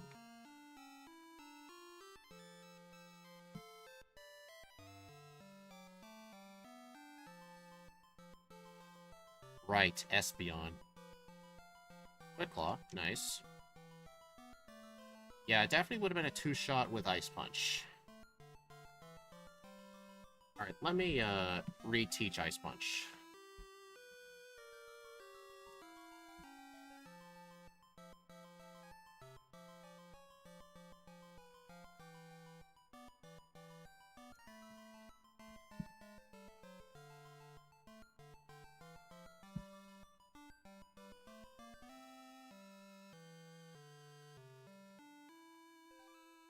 Yeah, I do have a lot of stat experience from Pokerus. It may not be taking that into effect.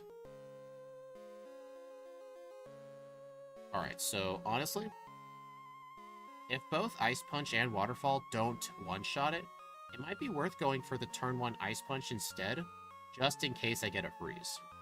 Because either way, it's going to be a 2-hit. Now the Espeon, it does that much. That was 2 Quick Claws in a row. I really don't like that.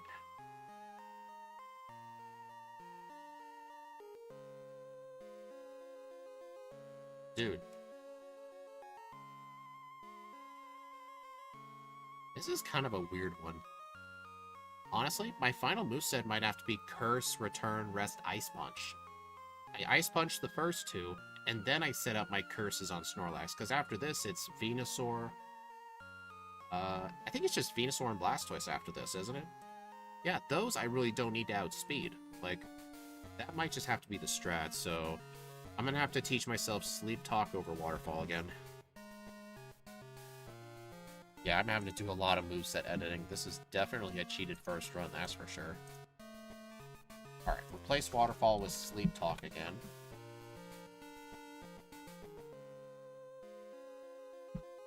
Try Ice Beam? Sure.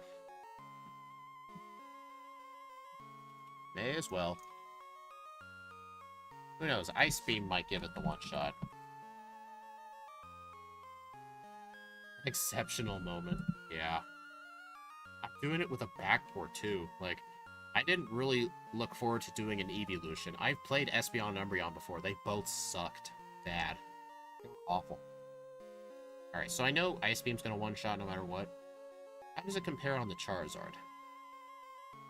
Yeah, it's still a two-shock, just like Ice Punch was.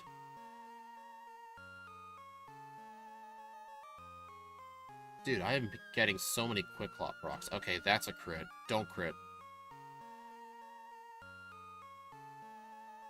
Wait, did I seriously just get that many Quick Claw procs? Oh my god. So, I would just try my... Wait, I think it has 180 speed, right? It does. I think it might be worth getting a couple extra levels to outspeed the Espeon. Just because the Charizard's going to do a lot of damage to me. Let me see what that would look like. 180. Level 76. I mean, that's kind of an average level. Like, I think Espeon... I can just take a look at the leaderboard after this.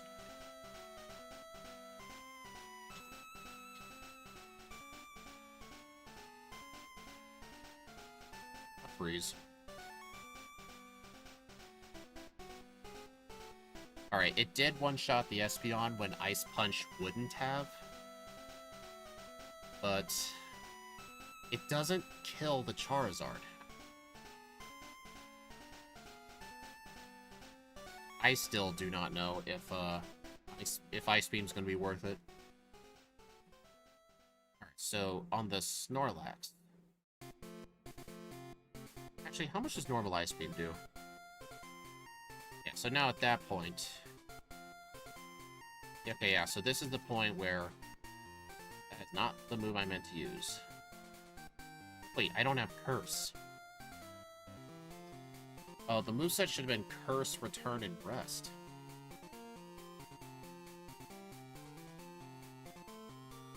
Man, I'm really having to experiment with my final moveset here.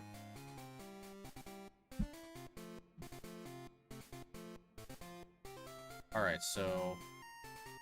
Ice Beam. Alright, so... I can't have Sleep Talk on the moveset if I want Curse. I know Curse shouldn't have 15 power points, but just roll with it. Alright, so Quick Claw is obviously not going to matter.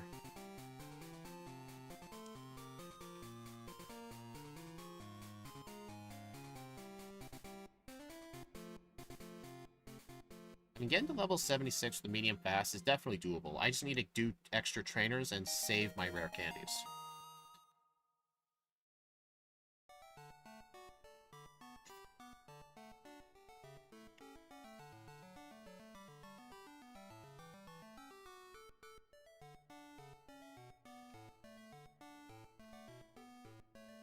Alright, so use a turn 1 Ice Beam, just in case I get a freeze. And now start setting up some curses.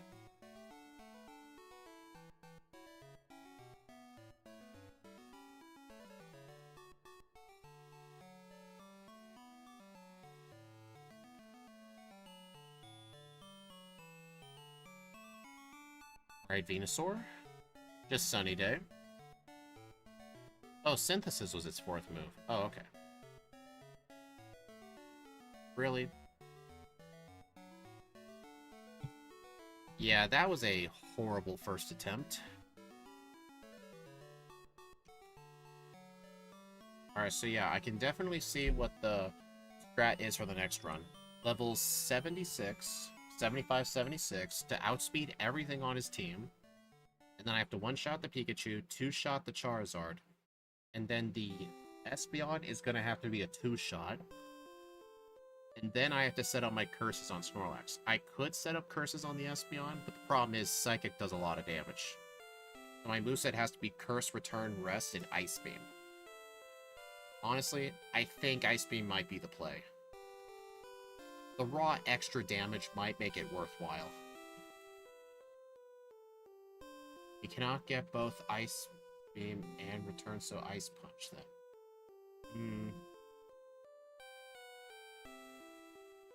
What do you mean we can't get both Ice Beam and Return?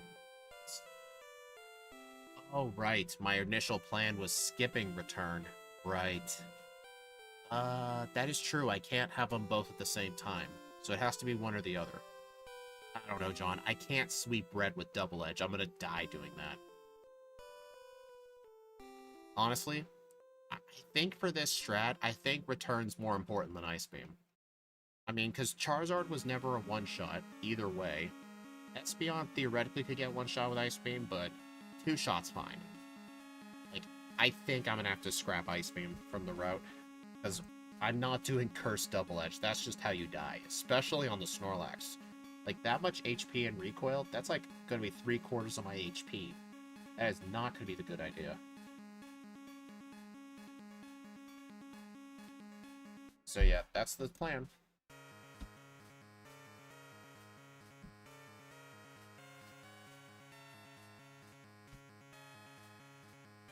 As a 1/4 recoil. Yeah, but still, with that amount of HP Snorlax has, that's still going to be a ton of HP.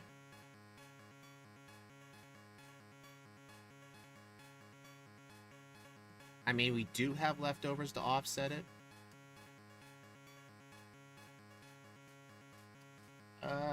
I don't know, though. I mean, I felt like Double Edge might be needed for Karen's Houndoom, but that's because I was a lower level at the time. Like, I shouldn't have skipped that many trainers. So, yeah, the play just... I have to get Return and a higher level. No, John, I banned myself from changing the clock because I think if it's too exploitive. Like, that's one thing I kind of don't like about, like, most other people's Gen 2 runs, like Scott's and Squidgy's and Matt's. Like, they constantly have access to every day of the week item. Like, I feel like the time you choose to play the run at should be a strategic factor.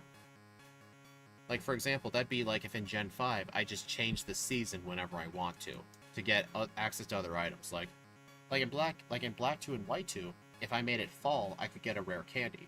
But if I made it winter, then I could do some time skips here. I don't think going back and forth should be in the spirit of the run. That's just my opinion. Yeah, Steve and I don't believe in doing that. In our randomizers, we allowed it, but that was because it would do that dumb glitch where whenever it reset, it would force us to change the time. So we allowed one time reset. So, yeah. Do I want to take a few minute break first? I probably should. I need to get some more water. Alright guys, I'll be back in a few minutes for run number 2. Hopefully we can get an actual run.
Alright, I'm back.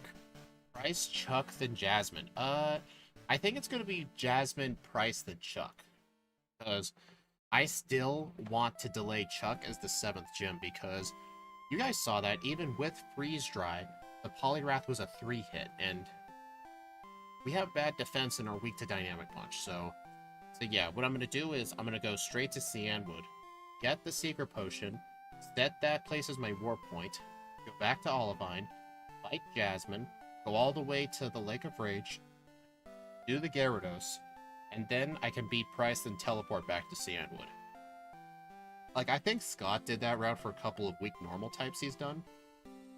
That may end up being the route today. Let me make sure all my stats are still good. Yep. I better make a new poll. Yeah, 110. That's just not happening.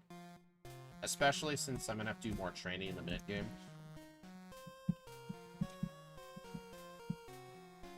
I'm gonna set the under to 118. Over 121. Well, Freeze Dry is just an ice move. If super effective, would it be a 2-shot? Probably.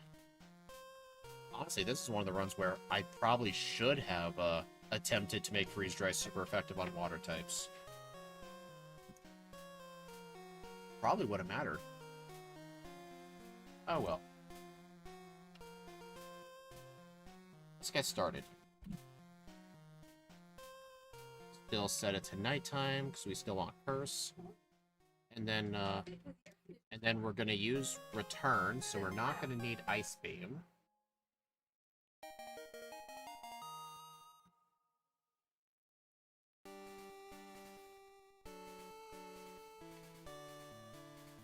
No, I don't want... Dude, no. Alright, don't need to name it. I started doing a tradition where in my backports, for the second run, I don't name my starter. So that way, instead of it being named Speed, it has the full name. Not really any difference, just because I want some little time saves here and there. Alright, so in this run, I need to pick up virtually every Johto candy. I might have to pick up Whirl Islands candy too, but I don't have Flash. Since I have to do extra training anyway, it might be a good idea to do Sprout Tower. You know what? Yeah, I'm doing Sprout Tower. The training can help too, because we just gotta go in there with full power points. Wrong way. You don't need Flash, you're the best. I haven't memorized my way through the Whirl Islands. I never really go in there.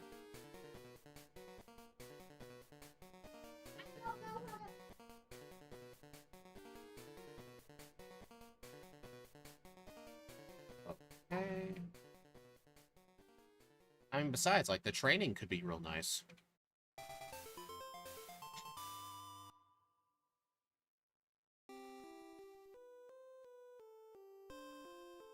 Also, tomorrow, guys, with John Calibro in chat, we will be doing Pokemon Red and Blue with Tyranitar, so make sure to not miss that.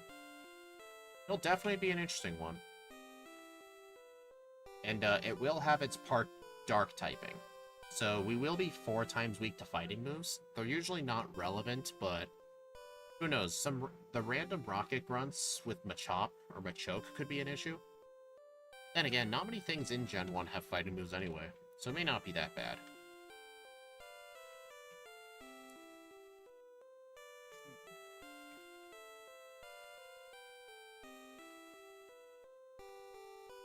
Alright, so I will definitely fight the early route trainers. Medium Fast is actually the 2nd worst growth rate in the early game. Because, the worst growth rate's obviously slow. The best one early game is actually medium slow because it takes less experience to get, to level, basically, medium slow compared to the fast group. Medium slow is actually faster to level 30. But throughout the rest of the run, fast is obviously better.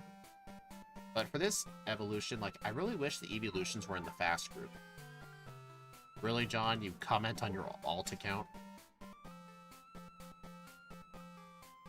Oh, I should have caught that. Oh well. I'm not fighting Caterpie guy. His experience is pretty terrible. Alright, 15 Icy Wind should be enough. Because last time I blacked out in the tower because I didn't have the power pulse.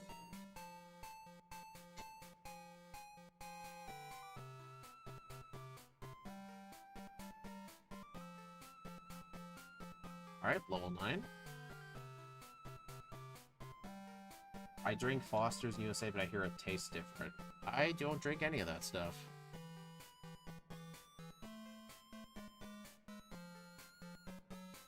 Yeah, unfortunately these Bellsprout don't give much XP, but at least it's something early game. Like, training early game can help make the rest of the early game quite easy. Yeah, I don't need Sand Attack, just get rid of it. Oh boy, Sage Red. We're fighting Sage Red here.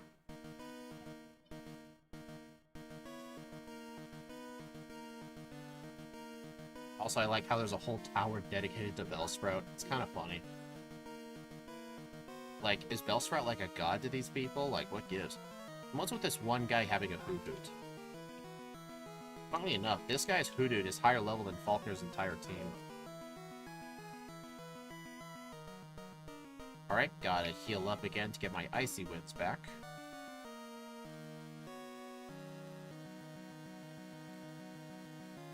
Phage Lance and his Hyper Beams. Yep.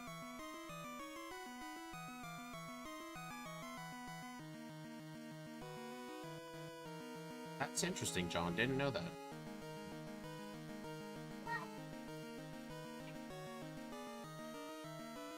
I don't know, guys. Do you think this guy's going to be hard? I mean, he does have Mud Slap, you know? If the move hit us, it could be pretty bad, but I might actually end up passing on the move.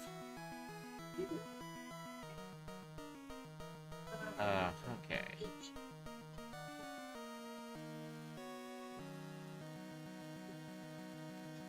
I just told the guy, no, I don't want his eggs. I mean, who wants some random guy's eggs? I wouldn't want those eggs.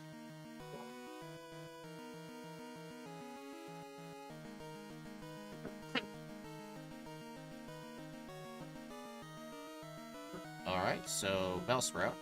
I'm kind of upset I encountered Bellsprout because if I didn't encounter Bellsprout, it would give me the chance to find Psyduck. I don't look for Psyduck though if I already have a cut user.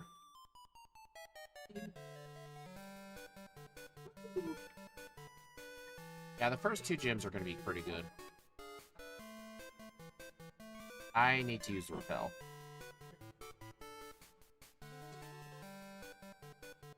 Okay, this guy here actually has an Onyx. So, I know its XP yield isn't good, but it's an early game Onyx. It should still be good. I think that guy's stuck. Sometimes in Gen 2, spinners just get randomly stuck. Quite funny. Quite funny. Funnily enough, Icy Wind is actually stronger than Quick Attack.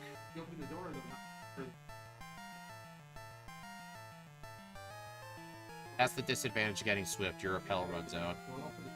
You know, fun fact, they're not in here in Crystal, but in Gold version, you can actually find Sandshrew in this cave, which is an alternative cut user. Uh-oh. Alright, we're fighting this guy right now. His Machop does have low kick. Hopefully I don't miss Icy Wind. Okay, we're good. I think it had Karate Chop too. I don't know, I didn't see it.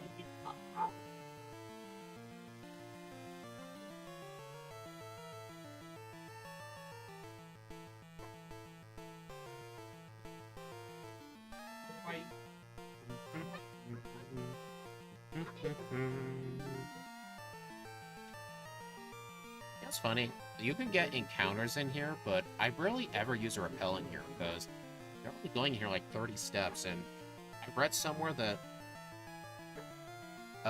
you're least likely to encounter stuff in the first like 6 steps or something. That might just be newer games, I don't know, but I thought I'd heard something about that. And besides, the caves in this game tend to have pretty low encounter rates. Also, we only have 2 Icy Winds for the coughing, but It's a good thing that Kurt heals you after this.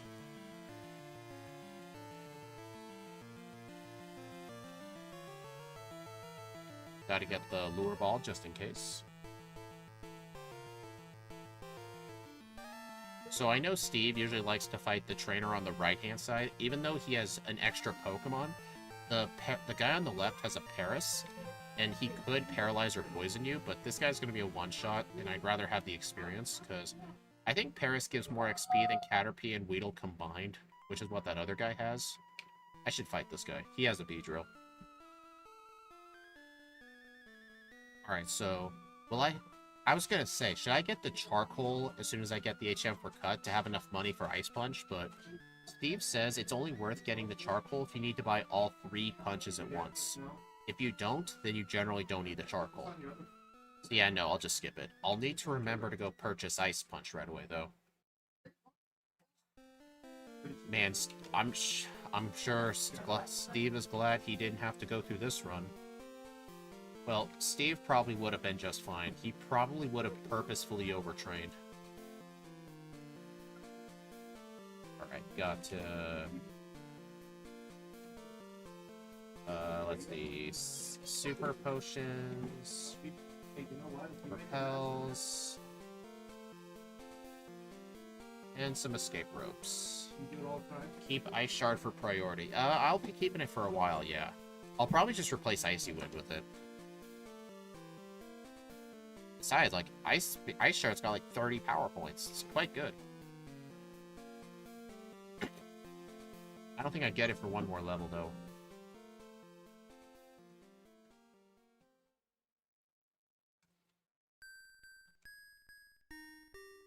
Yeah. How I like my bag, I like the repels in slot 1, and escape ropes in slot 2, or healing items in slot 2 if I have healing items.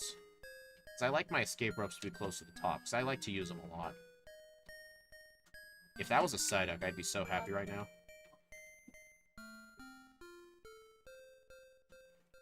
Alright, Teach Flash as well. Full heal. Headbutt is still not worth picking up, so I'm going to skip it.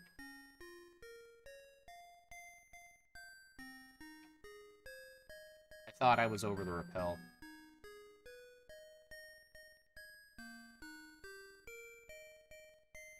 Alright, it's not worth, like, healing at the center, but I have to set it as a teleport point anyway. So, just heal here while you're here. It only takes, like, what, a second or two?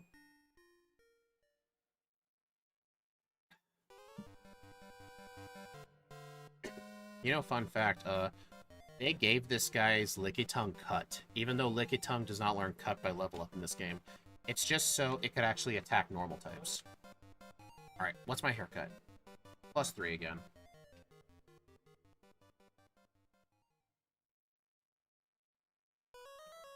Man, John's just here giving us our beer trivia. Ice Punch, right.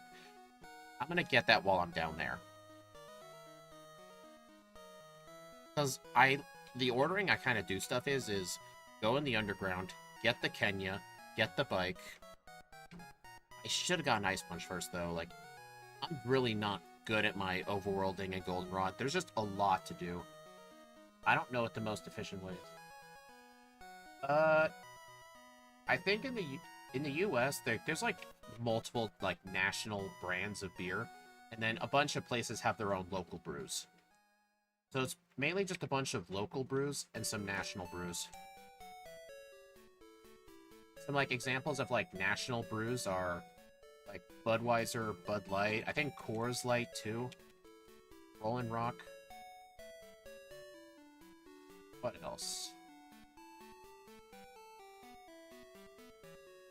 I'm trying to think of others, but my mind's drawing a blank right now.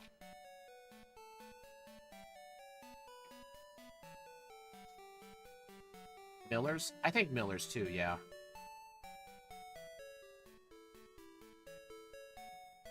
Wrong one. I am broke. I think if I sell these TMs, I'll be fine. Okay. Alright. So now I need to sell, no, not sell, teach. Teach Swift. And then Ice Punch over Icy Wind. You guys saw nothing.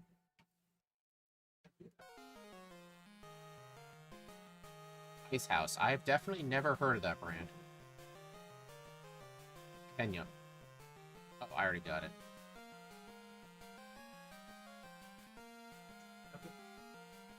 I know wines, there are definitely a lot of locals. A lot of local brews of wine. I mean, I don't really know much about wine to know, like, what's national brand and what's local. But I know our store's got, like, 50 different brands of wine. I'm sure most of them are local.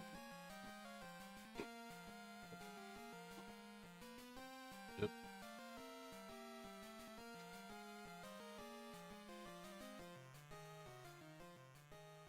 Alright, Whitney time.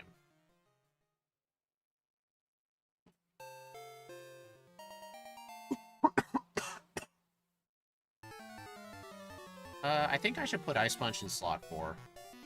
I still want Ice Shard in slot 1 just because of the amount of power points it has.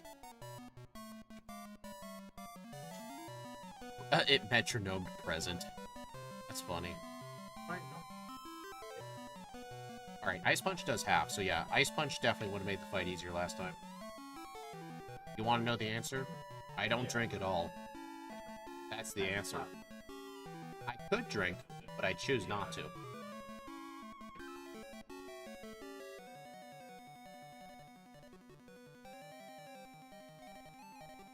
I am surprised I avoided those guys. I know I said I was going to do more training, but trainers in the later parts of the game are just always going to be better. We're trying to be proactive.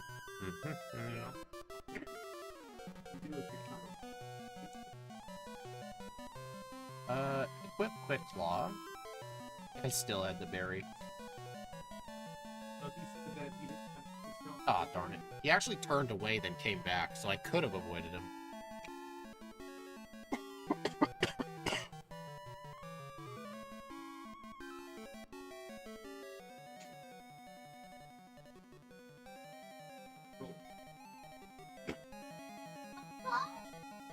Sorry, I gotta mute the mic again.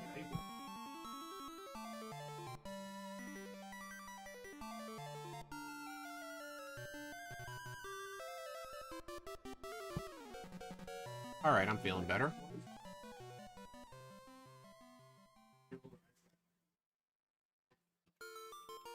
I mostly drink water, like, when I work. I drink a lot of water. If I'm home by myself, it's usually a mix of water and soda. Mostly soda. Like, I know it's not good for you, but...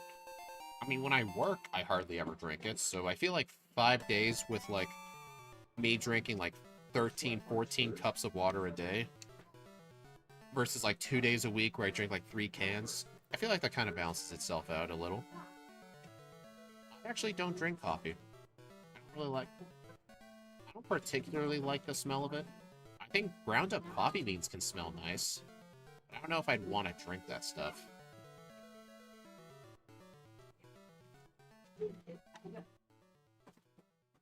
Alright, so since I know I need to get all the rare candies, I'm gonna go start by getting this one.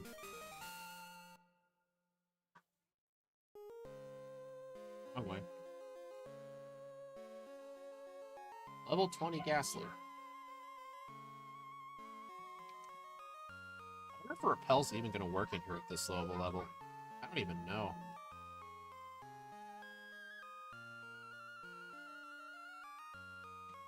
Alright. Alright, so I didn't buy enough escape ropes as I would have liked. So I think in the Burn Tower, I'm actually just gonna walk out instead of escape roping. I tried to use the bike indoors. I actually thought it was gonna work. Okay, I hate that cancels an option.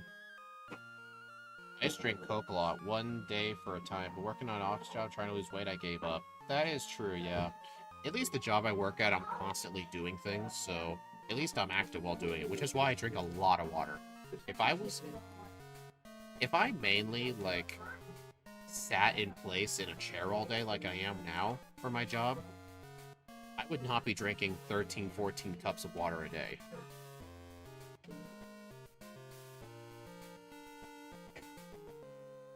Really, Sundown? Only if you make it. That's true. I've heard people say that about things.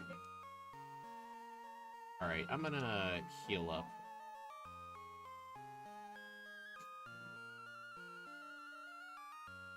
Okay, so I'm not gonna outspeed the Gengar.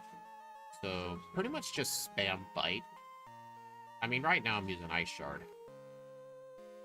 Will Ice Shard knock out the Haunters, though? That's my question.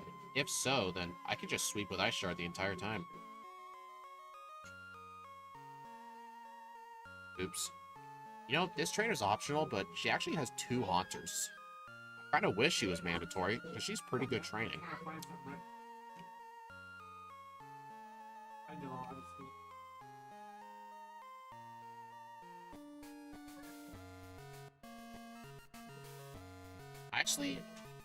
I actually really do not like tea. Tea, to me, is just nothing more than hot leaf juice. I know that's a funny quote from Avatar, but I've had tea once. It's kind of what it tastes like. You can't tell me otherwise. It doesn't taste like hot leaf juice.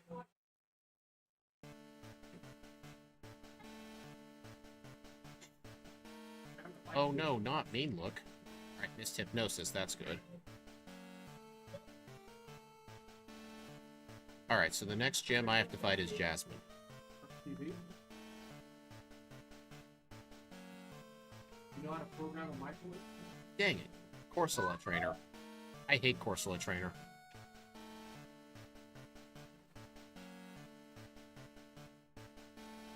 I wonder if I should have gotten the nugget to move Milk Farm. Well, I should be fine. Black coffee. Ooh. My dad used to drink black coffee. Like a whole pot a day, but he's had to cut back over the last few years, so it's mainly like 1 or 2 of those tiny little pods. And it's definitely not black, I can tell you that much.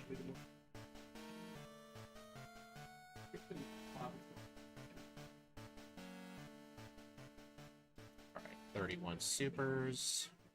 Gotta catch a Krabby.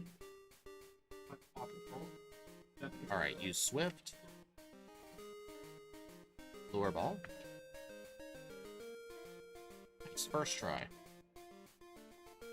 Alright, so I need to remember, before I leave to Cianwood, I need to heal at Olivine. I tell people I like matcha, because it tastes like grass. People are like, oh, it tastes like grass, all disappointed about it. Aren't some of the veggies we eat a type of grass anyway? Like, I don't know. Makes sense if it was.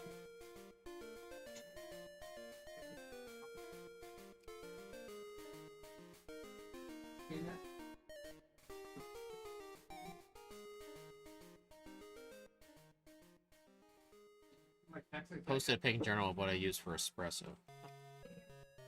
Don't forget Ada. Don't forget Ada. Oh.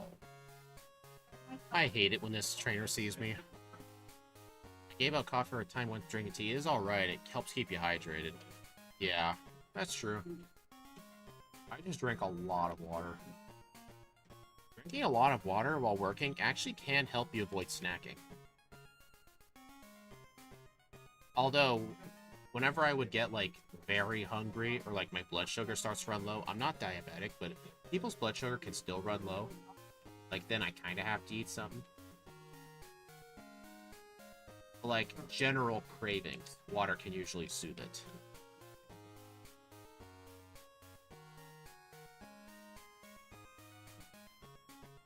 Did I heal? I don't think I did. Let me go double check. Okay. Just gotta make sure.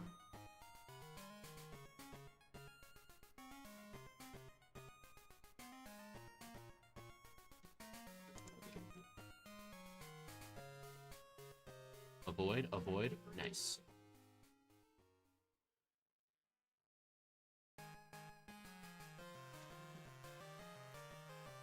No, no, no, no. That would have been bad.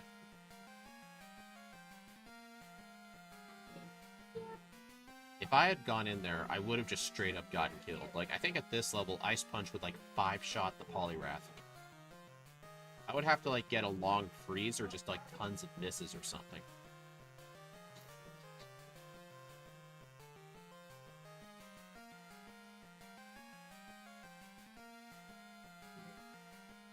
Alright, gotta go do Jasmine. Alright, I have the Process Cure Berry.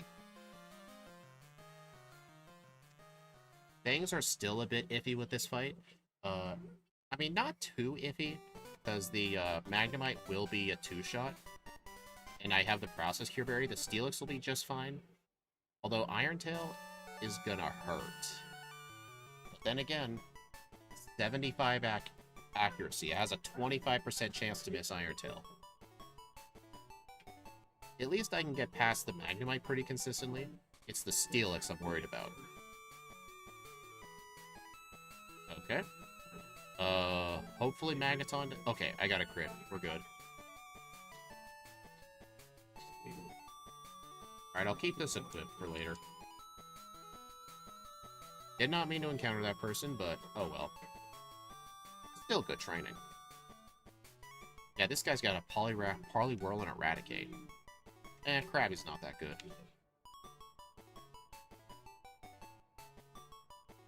Darn it. Birdkeeper Toby. Yeah, second try. I was about to... Because I was worried that the Magnemite was going to go for Thunderbolt. Just because I probably would have detected the kill. But then again, I don't think Thunderbolt would have killed just because of how high our special defense is.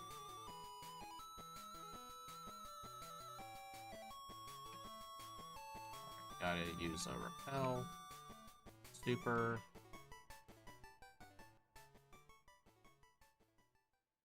I should have gone through the cave, honestly, because I need to fight that one guy with the Nidoking and Nidoqueen.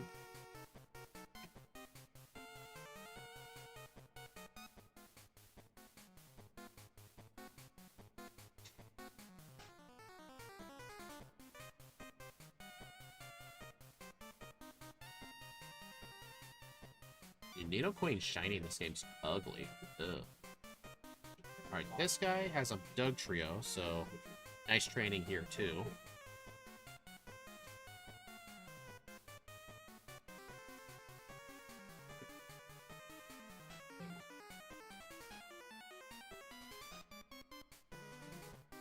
Dang, my Repel ran out and I didn't notice.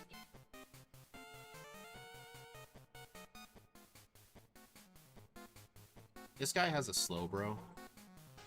Oh, Nidoking. The other guy has a Slowbro. Yeah, I'm gonna have to skip the rare candy at the Lake of Rage for now because I don't have Fly to get back. So, I will have to skip the rare candy there. I can just backtrack for it later. Cool, I froze it. Nice.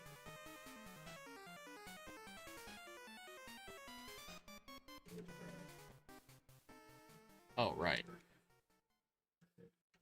Yeah. So I will have to backtrack to Mahogany on foot, but it's really not that long of a distance. Plus, when I'm done here, I can fight Price, then go teleport to Cianwood, then get Fly.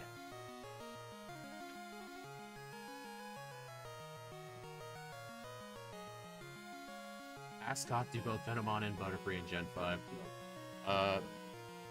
It probably won't be for at least a couple years. I mean, I don't know what his progress is on the Gen 5 mappers. They're still in the beta phases right now. There's just one thing we're still trying to figure out about them. We have no idea how the game knows which Pokemon is out in battle, because inside the memory, they really overhauled how the battle structure works. So instead of there being like a little area that's constantly being like populated with all the current information about whatever's in battle, it doesn't have that. The only thing that's there is like stat modifiers and stuff. But it keeps all the Pokemon in like a team structure. Oh, that is a loud noise. It basically just has the team in there, all 6 Pokemon. What we think is there has to be some sort of flag that tells the game which Pokemon in the team is out in battle, but we don't know where that flag is. So right now, like, I could show, like, the opponent's, like, first Pokemon, but if he swapped out, it would still show the first Pokemon. We don't know where that flag is. Yeah, sorry about that. Sorry about that, guys. That was really loud. Next time I hear it happening, I'll mute. This ain't our hard butter for you. Start slowly, confusion. Sharon is almost impossible. Yes, Scott I mean, he struggles with platinum as it is.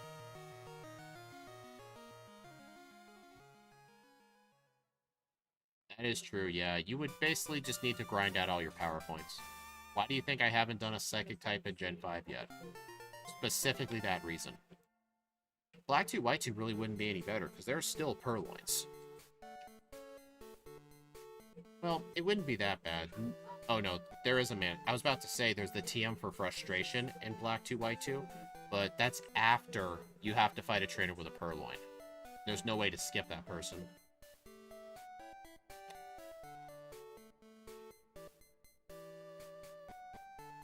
Oh, cool. I think I avoided that person twice.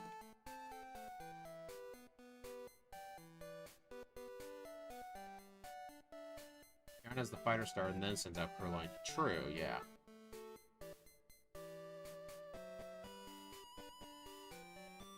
Rest?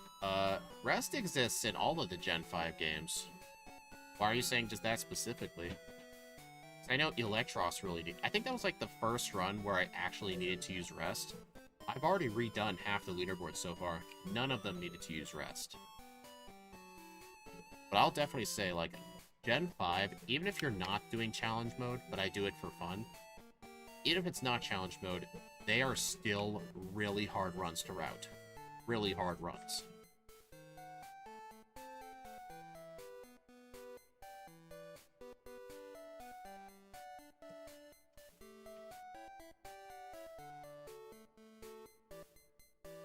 Dang it, Douglas. You caught me again. I think after the stream is over, I'll probably do another White 2 rerun offline. Dirty's hard to deal with. Yeah.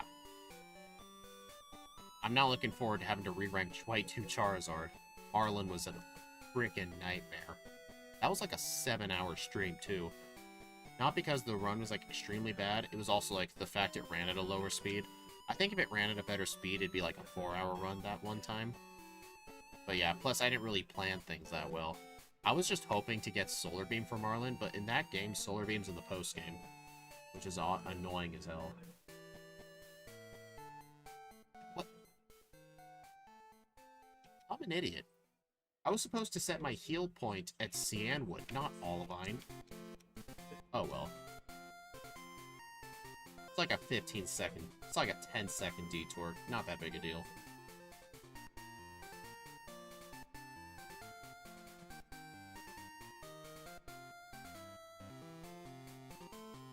Now I'm 10 levels higher. Now things are going to be easy.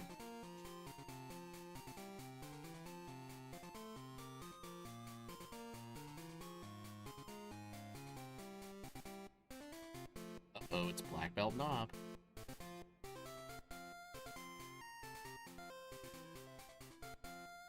Also, I didn't get the mint berry, or did I even get the bitter berry? I don't think I did. I'll check.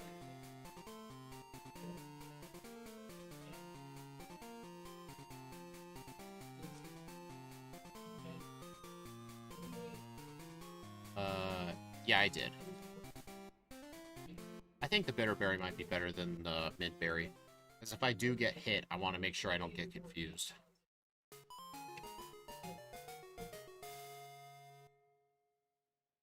Right? Oh, dude.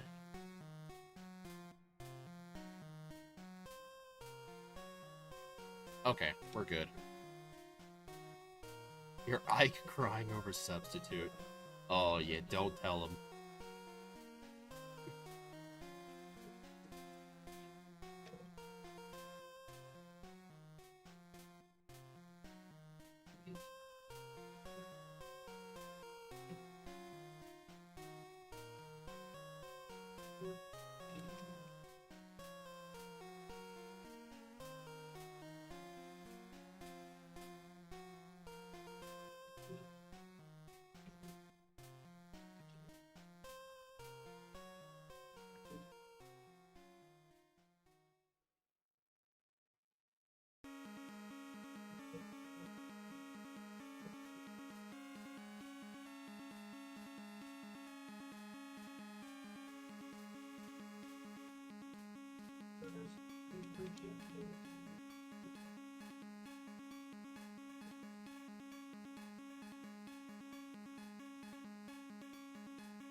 Oh, I was wondering why I wouldn't fight him.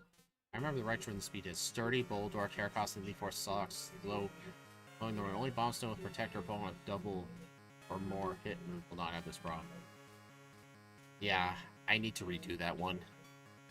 Honestly, it's probably going to play roughly similar, but Raichu has to be close to level 100, all because of Chantal's Golurk. Because the only move Raichu can even have to hit the Golurk is Thief. I have to use an Expert Belt boosted Thief, and if I don't one-shot it, the thing the thing holds an Expert Belt in challenge mode, and it has Earthquake. That will almost always one-shot Raichu. So I have to one-shot it with Thief. So when I have to redo that run, I'm effectively going to have to fight almost every trainer in the game.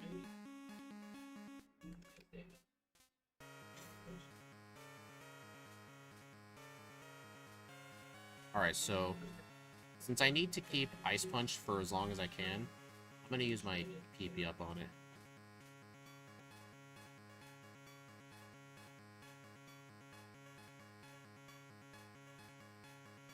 I don't know what run I'm going to redo afterwards. I have to do Raichu, Charizard, then the 3 Unova starters. I don't know which one to do. Probably Emboar. Because Superior's moveset sucks. Like, I hate it. Haxorus is bad because of Focus Sash. Because it doesn't really function like Sturdy. Like, even if half of its health is gone, but if you bring it down to 1, it'll still live.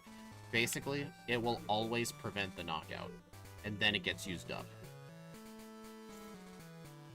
So, like, I'm pretty sure if the Focus Sash Pokemon was pre-damaged with, like, Sandstorm or something, and then you tried to knock it out, I think Focus Sash still activates, so it's always gonna live. That's its main issue, but what I've noticed with some of my past offline attempts, if you outspeed the Haxorus, it often wastes its turn with a turn 1 Dragon Dance. Yeah, Nidoking already did get another run, yeah. Fun fact, I had to straight up give up on Nidoking. Nidoking is so inconsistent in the early game. If you want to know how inconsistent, 2 moves. Focus Energy, Thrash. I gotta get Focus Energy luck for like the first 4 gyms. And I still got a second run in. The run kinda sucks, but the early game is just so inconsistent. I really should be using Ice Shard. Okay, not on that thing.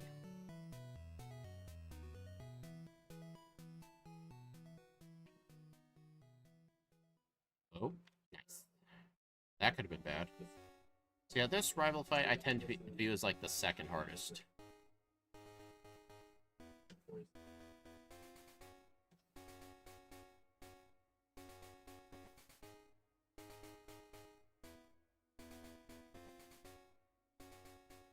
When did you do them? I did it offline. I'm not gonna stream re-ranks anymore. If you want to know why, some of you might remember the joys of Miss Magius and Ursaring and Sapphire. Like, I'm just not gonna do re-ranks on stream anymore. Just because, a lot of them end up failing on stream, and I can't really focus good. I will only stream second playthroughs if I did the first one in the same stream. Like I am right now.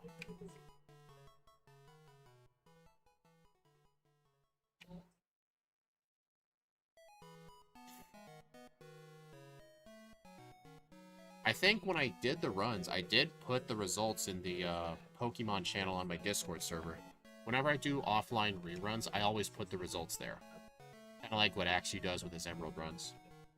Hey, Skill Link, how are you doing? Bright looking sleek. Yeah, thanks. This was made by somebody else, actually. I forgot to put their credit in the intro screen, but I can definitely look it up real quick. I have, like, a credit sheet. Alright, who made the Glaceon sprite? Made by Bloodless. There we go.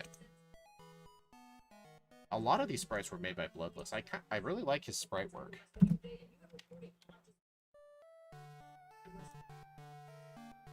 Oh, you got your plans mapped out? Nice.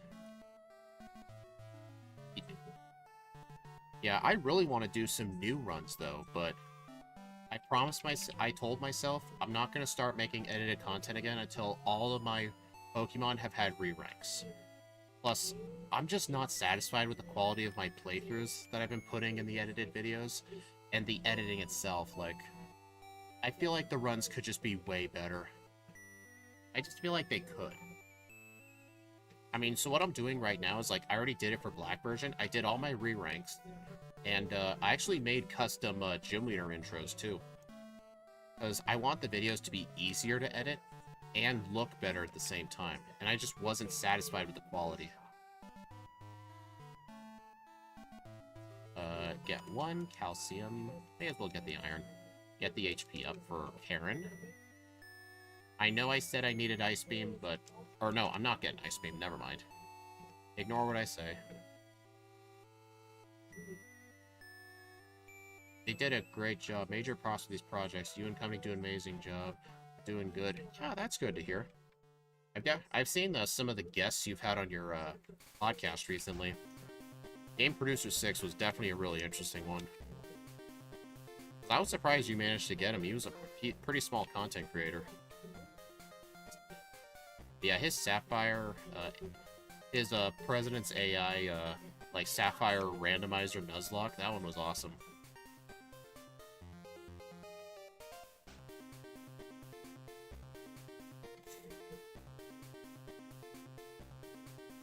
I know how to edit like a 5-year-old. Well, I mean, editing's not hard. The problem is, it's tedious. It's hard if you want it to look good. But the problem is, I just hate editing so much. I've been taking, like, way too many shortcuts with it, and the quality just ended up being bad. Uh-oh. Okay, that could have been bad.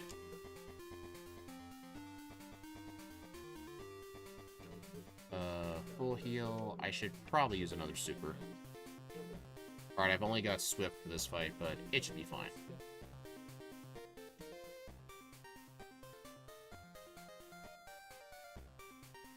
I mean, honestly, with the rise of the iPad generation, it will probably just be a matter of time.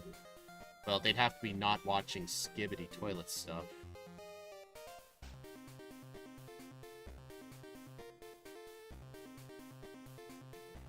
I don't think I need that pink, though. I'll read that in just a moment. Okay, dude, that is not where I wanted to fly. The fly map confuses me sometimes. Even says, he actually reached out to us. It was really cool because Josh wanted to watch his AI for Sapphire, and apparently he was watching us too. Oh, really? So he actually saw you first. So it wasn't like me where you just popped up in my DMs and I thought you were a scammer. Yeah, that's quite interesting. Yeah, they are shiny. We modified the ROM with disassembly, which is what we do to make the backports. We made all the trainer Pokemon have shinies, because the shininess is based on their DBs. So, we actually are able to go into disassembly and edit the DBs, because each trainer class has their own set of DBs. But funnily enough, because of that, a lot of trainers ended up becoming harder. Like, most of the Rocket Grunts basically have 0 DBs. Like, their stats are horrible, but since we made them shiny, they're actually way harder now. Yeah, Sundown, you're the real YouTube boomer. You know, it's gonna be only a few years until we start seeing videos that say, uploaded 20 years ago. That is not gonna be a good day. Anyone can edit, it just takes a long time, might not look good. Yeah.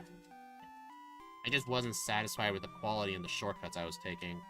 Like, I just hated making them. But if I can make it easier by, like, having, like, pre-made intros and stuff, like, I can save myself time, plus they'll look cooler, too. If I see my final product look good, then that'll motivate me to finish it. Like, that's what I'm thinking. But that's why if I give myself the time to re-rank first, I'll end up missing doing it. And it can improve my gameplay at the same time. Besides, like, the backported streams are still... the channel's still active. Because as long as your channel's active with either streams or videos, your channel doesn't die. Besides, if I'm growing an audience from the streams, they will most likely be in for the edited videos. Usually it's not the other way around. Usually channels with a high amount of growth from full-length videos, those people usually don't watch streams. But most of the people who watch your streams, most of them for sure will watch your edited stuff. Because it's way shorter. Like, if they're willing to watch you for a 2-hour stream, they'll watch a 30-minute video. Because, I mean, there's gotta be some rare person who prefers streams over edited stuff. But, I think if I started putting out edited videos again, it'll start getting plenty of views real nice. But yeah, I actually want to miss doing it, make the quality better. That is a good point, Axu. I just looked at my,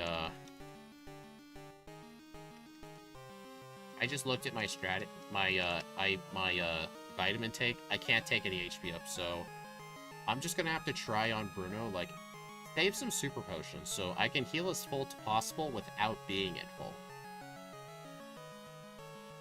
I love that for the trainers there's a cool little twist. I'm glad you decided we weren't scammers. Funnily enough, this was Steve M. Play's idea.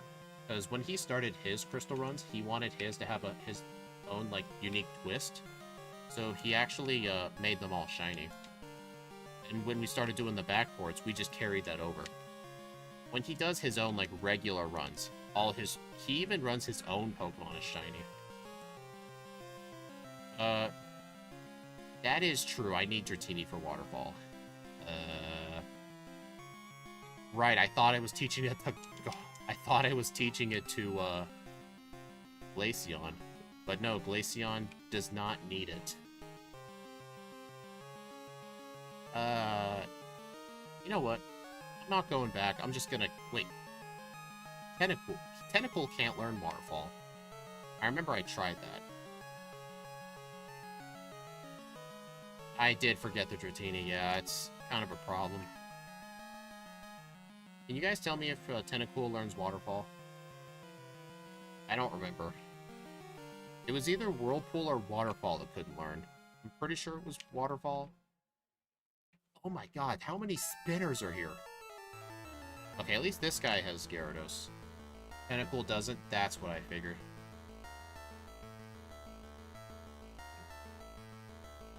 Alright, so this should be the one with the rare candy.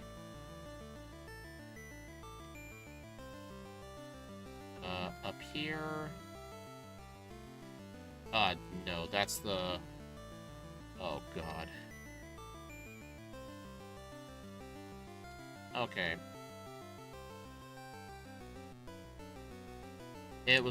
It's the top left island, not the top right. Okay, so yeah, I'm definitely losing time right now. Dude.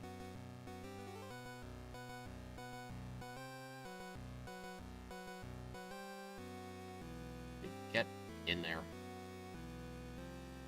Yeah, you can guys see how often I even get that candy.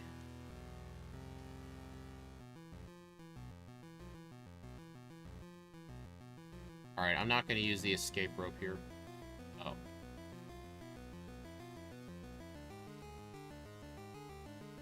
I've only got one escape rope left. There we go.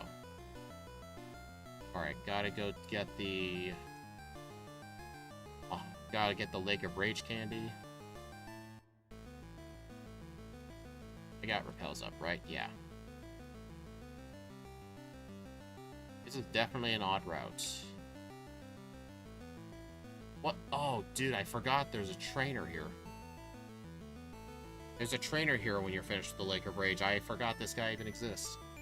I'll get the mortar candy after this. Who the heck am I supposed to get for a waterfall user? Am I just gonna have to go back? I might just have to. Yeah.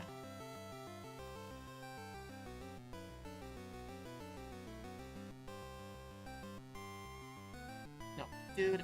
I did not mean to talk to Quillfish Guy.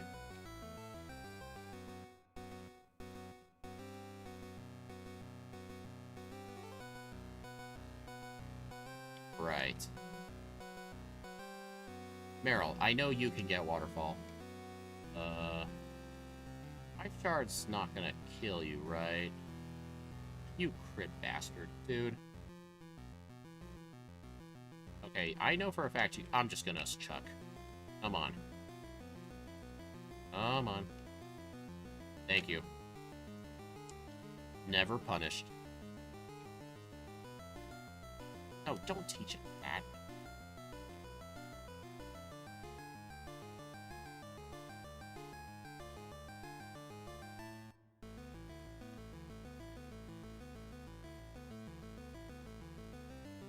Escape rope. Alright, that's all the Jotonian candies. Alright, since I know I need to heal, or since I know I need to fight the trainers here, I may as well just heal right now. I know Saida can, which is why, if I don't end up finding a cut user before Violet, like the Bellsprout, I actually will attempt to get the Oddish in the forest, and if I do end up needing to find the Oddish, at nighttime there's a 30% chance of finding Psyduck. But I'm not going to go out of my way to hunt for Psyduck if I already have a cut user.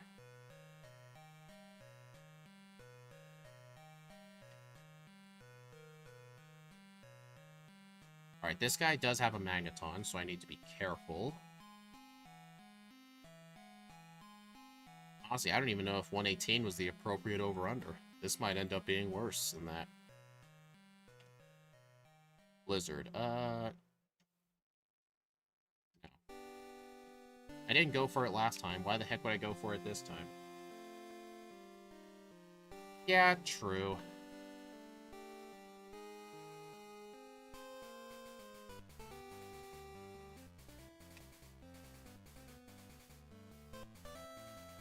Honestly, of the 3 Unova starters that I need to re-rank later in White 2, I want to do one of them because I really don't want to do Raichu right now.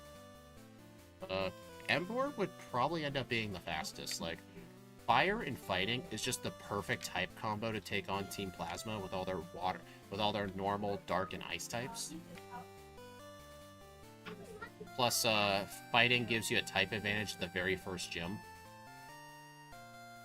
Samurott might be second best. Its moveset really isn't the best, but I think it gets Sword Stance by level up, from what I remember correctly. But Serperior's level up moveset is just straight up garbage. Espeon guy. So yeah, when this runs over, I need to look at my Espeon and Umbreon times. I mean, obviously it's not going to be comparable to Glaceon because of instant text, but roughly understand the instant text shaves 20 minutes off a run. Roughly 20 minutes. So right now, if this was normal speed, we'd be at an hour 12 minutes right now, which would be kind of expected. Plus, oh wait. This is also 4 times speed too, while the others were 3. So yeah, it's not going to be comparable at all. Yeah, Arm Thrust ignoring Sturdy 2 is another great benefit. So yeah, never mind. The runs won't be comparable at all, but we could compare level upon completion in game time. Well, not game time, obviously, because of the instant text. We'll just look at level and resets. I think Espeon and Umbreon needed to be level 70. But at least Espeon and Umbreon had way better defensive stats. Well, technically, Espeon's defensive stats were worse. Have you ever tried 16 times speed? No, but I'm sure RBY has. Paralyzed Cure Berry for level 5? I think it's gone. Oh, no it ain't. Normally, I would save those for Lance, but his whole team is just going to be a series of one-shots anyway. Is that the HP up? Yeah. Just wanted to know where it is for the future.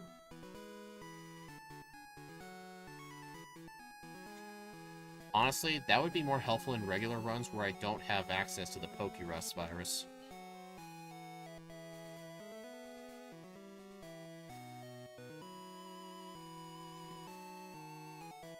You know what's funny? In the first run, I used every backported ice move, But then the second run, I just have Ice Punch because it's stronger than all three of them. It's kind of funny.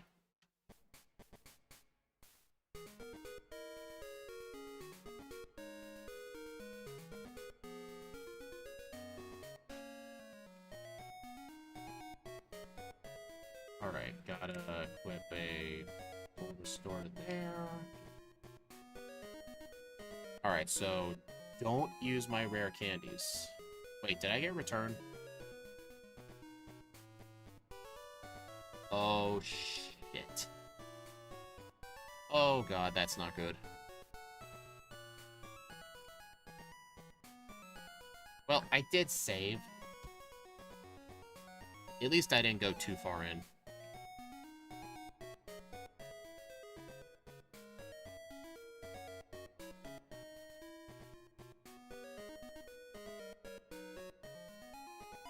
Yeah, that would have been pretty dang bad. Alright, at least I healed at that center, so I can just do this. Alright, take two. Restart the run? Yeah, fortunately not. If I was at Koga and I had already saved, then that'd be kind of bad. I actually would have. But fortunately, I don't need to do that. What was forgotten? Return. I literally forgot return.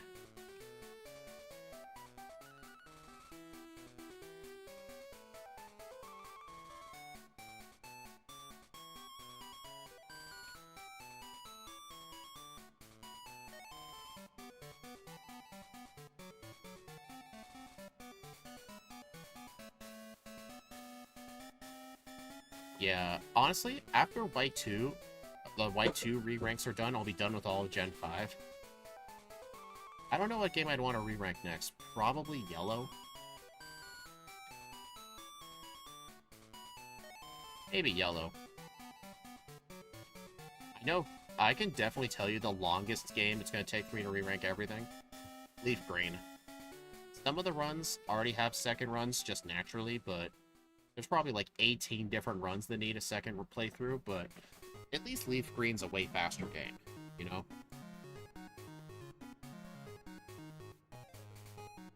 Pink bow for Karen, thank you for reminding me. Also, I lived at Cross Chop. Nice. Definitely the extra training, and that was an unnecessary freeze.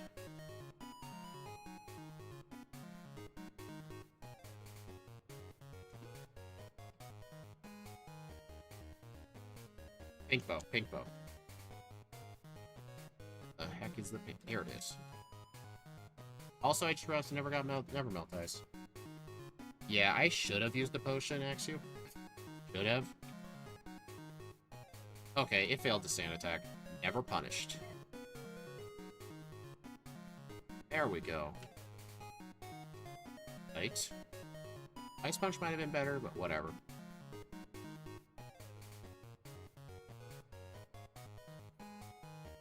So yeah, I just had to get a 25% miss from sand attack.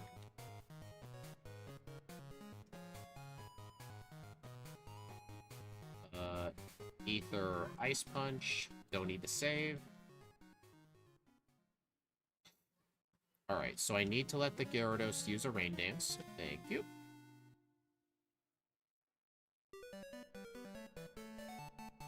Almost one shot. I outspeed that Aerodactyl by 3 points. So yeah, that was a really good level to come in this fight for.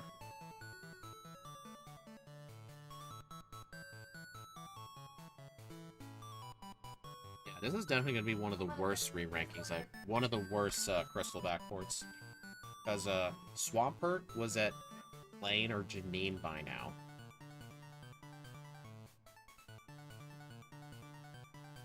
Higher level than the first run? Absolutely it is, yeah. I did a lot of trainers I didn't do last time. I think last time at Claire I was at level 50. 51, maybe?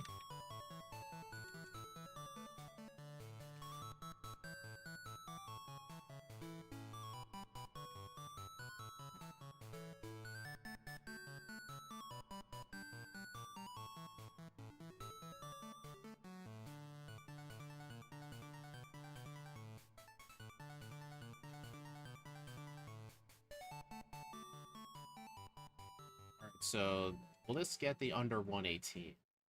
On instant text, the Kanto section takes roughly like 13 to 15 minutes. Depends on how good of luck I can get it read. That is true, John, yeah.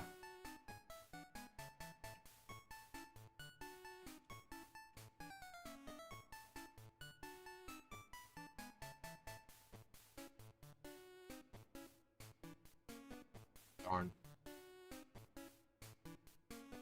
This guy's not a predictable spinner, he's a random spinner. He's one of the worst random spinners. He's got 3 Magnemite, but... I mean, they're one-shots, but the point is, it's just a waste of time. He doesn't even give good yields.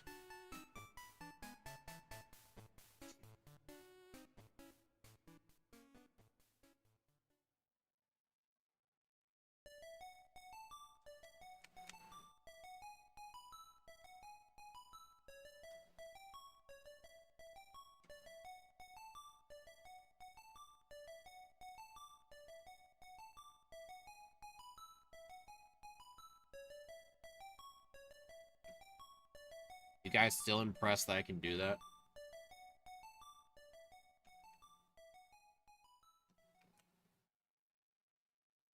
You know what's funny? If I can go through Rock Tunnel in the dark, I really should learn Whirl Islands. I did, I just do it to flex.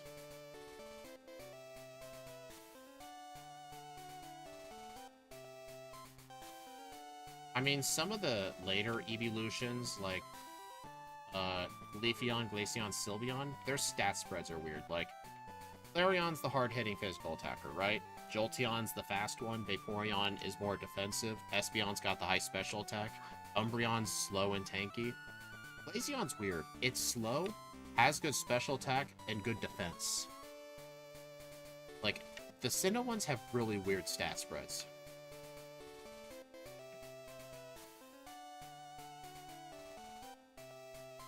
Yeah, the evolutions generally aren't the most forgettable ones. I mean, a lot of people really love Sylveon.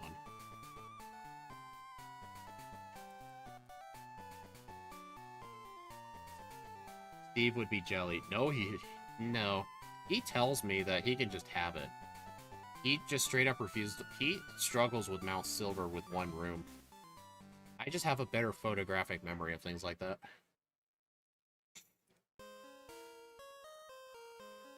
Yeah, it's so sad that, like, in Gen 1, Flareon, I think, is tied with Dragonite for highest attack.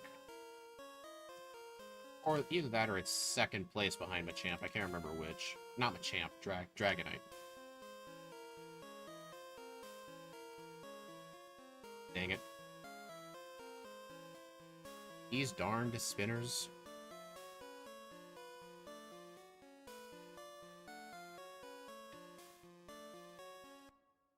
At least I avoided the second one.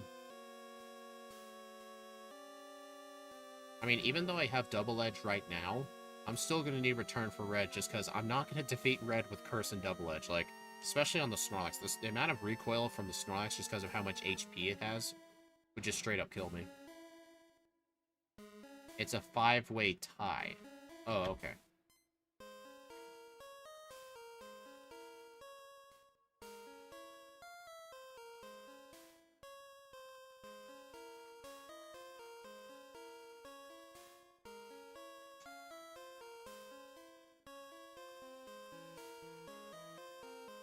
Actually, forget level 24 with Guy. How about level 35 Oddish Guy?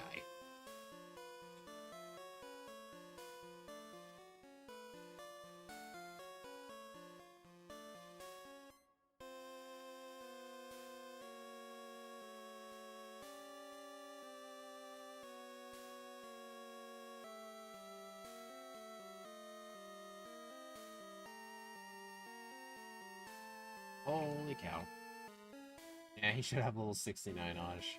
That'd be correct level, yeah.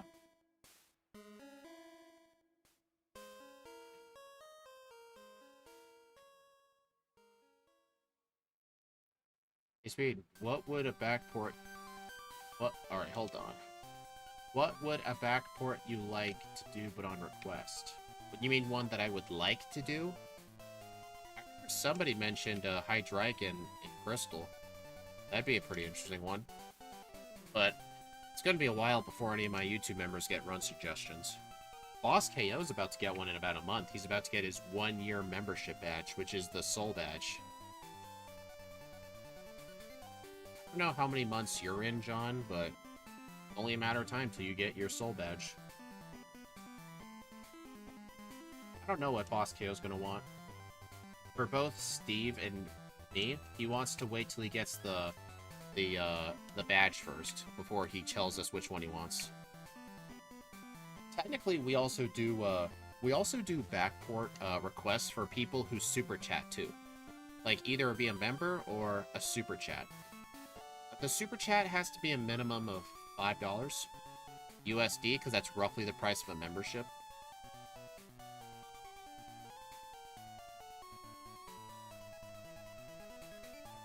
So I think either or. I think we need to update the thing a little bit. Either a membership or a $5 minimum super chat. That'll get you a suggested run. But if you're already a member, I don't know what to do about if you're already a member. Just realized I shouldn't have done that.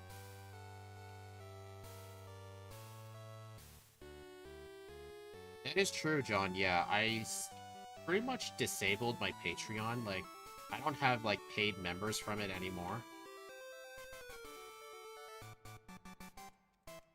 Wait, did I seriously? I forgot the machine part. I am an absolute moron. That's annoying. Yeah, I'm thinking of putting the thing in the starting soon screen.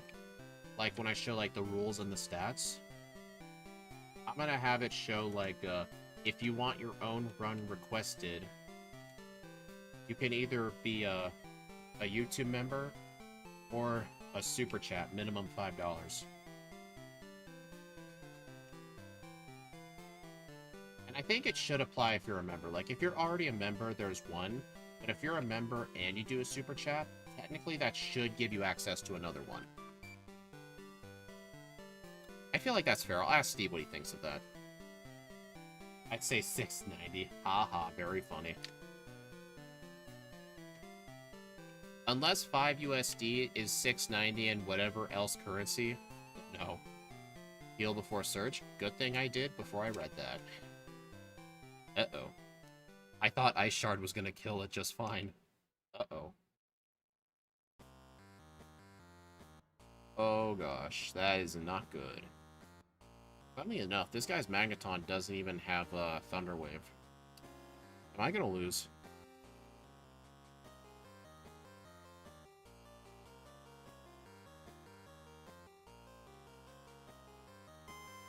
Nope.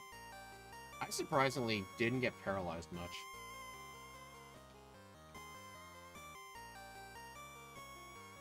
I don't think I got Radio Card. I did. Dude.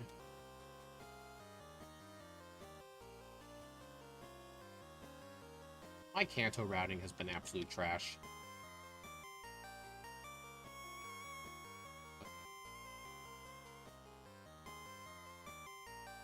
You know, that was a wild Pokemon. That does not count as a blackout. If I faint to a wild Pokemon and I run away, it does not count as a blackout. I was trying to run away from it anyway.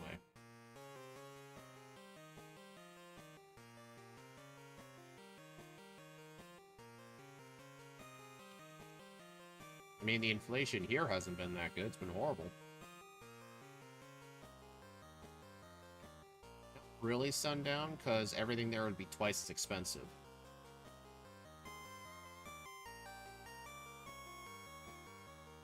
Oh, didn't I say I wanted to teach Waterfall for this guy? I don't think it'd be... I don't think that's worth it.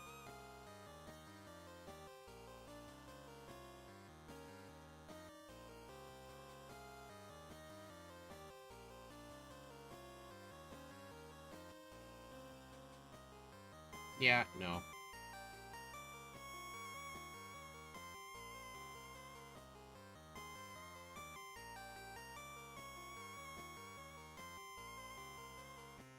Alright, I got plenty of ice punches.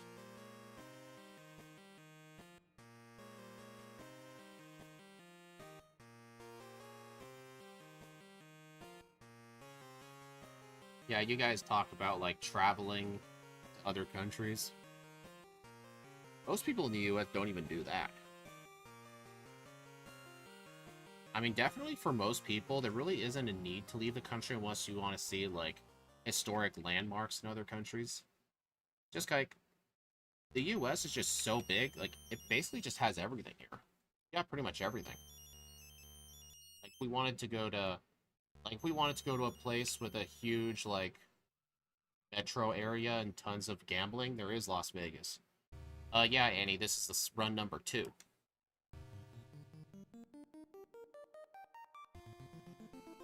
I don't ever want to leave Florida.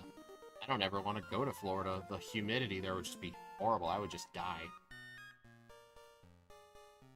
Either that or I die from all the alligators. Probably got people in your front yard wrestling alligators right now, right? Please say you do.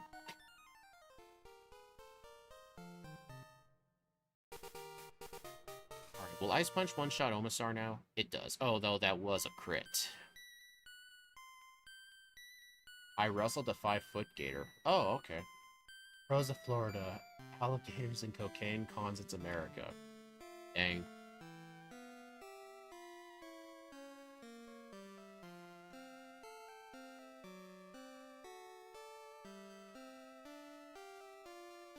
Alright, 118. I feel like I can get the under. I feel like I can get it. I mean, only 2 resets so far. Quite nice.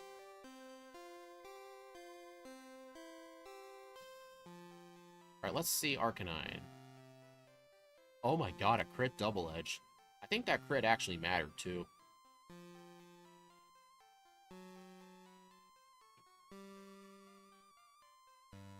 I think Sylveon has one of the better HP stats.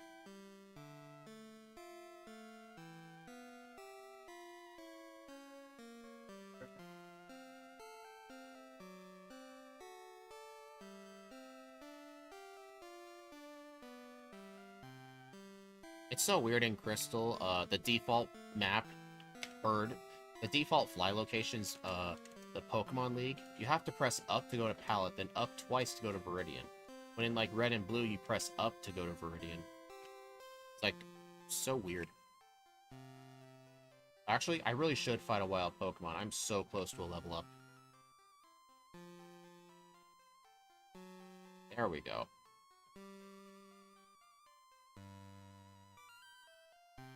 Alright, heal up. I do need that other rare candy, too.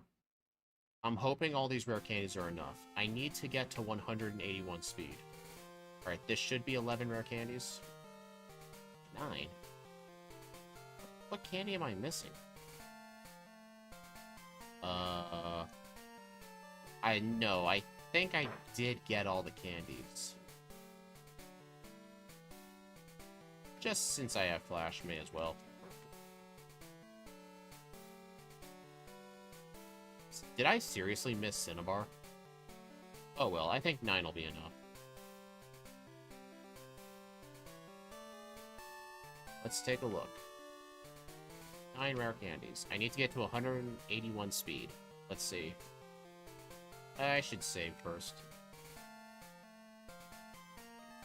181. Come on.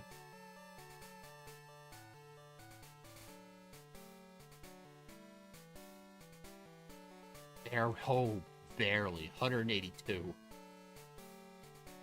No, I'm not going to edit it in. I would just work with what I got. But yeah, outsped by 1. Alright, double edge. Actually, that was not the best play, but oh well. I need leftovers. And, oh wait. I forgot something. Oh crap, not again.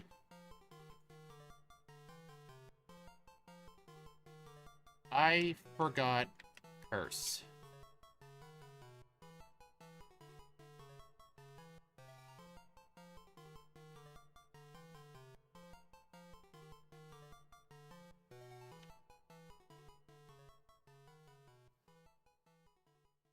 telling you guys, like, I forget things a lot in crystal runs.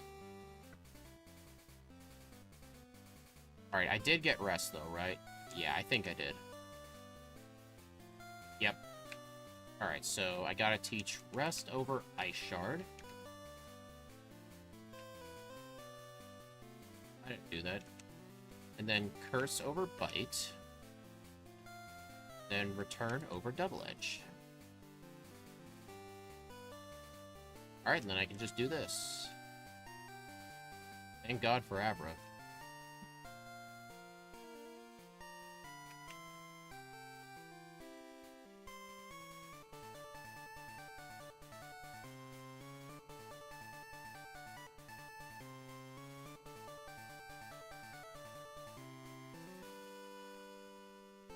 Leftovers. Well, oh well, I've got rest. Actually, I think Quick Claw should have been the... Oh well.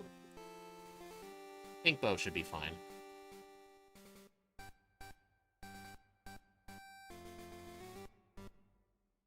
That was a critical hit. Dude, that's not fair.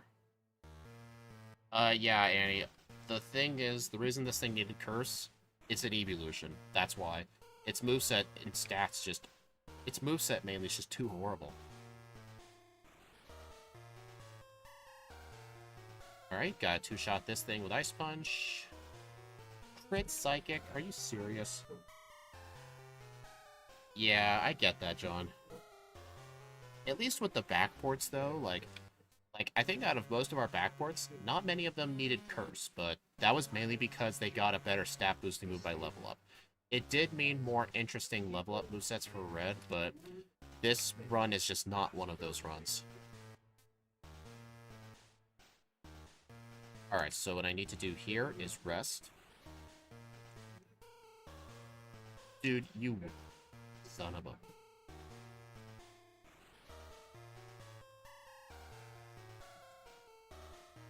Alright, so when I wake up, I need to get in one curse. Okay. I just need 3 curses. Yeah, I couldn't have Sleep Talk on my moveset because I have to keep Ice Punch. Rest.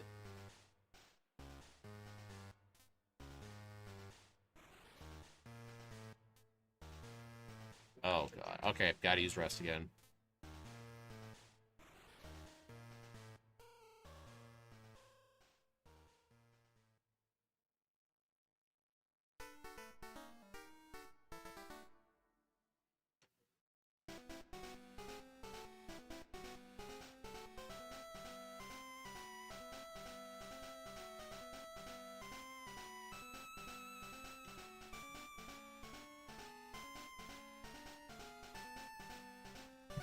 $117.13.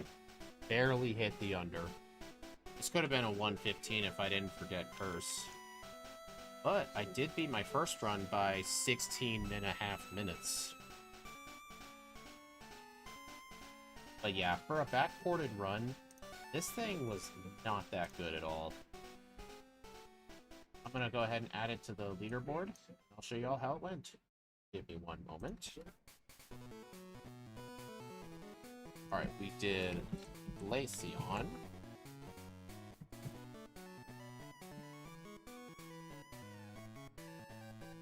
A Slitherwing moment, definitely, yeah. Alright. And again, I felt this was more consistent than Slitherwing. Level set. Oh, yeah, this is a very high level completion for this thing. 117.13. Game time at 4:57. Who was the best Eevee for Gen 2? Probably none of them.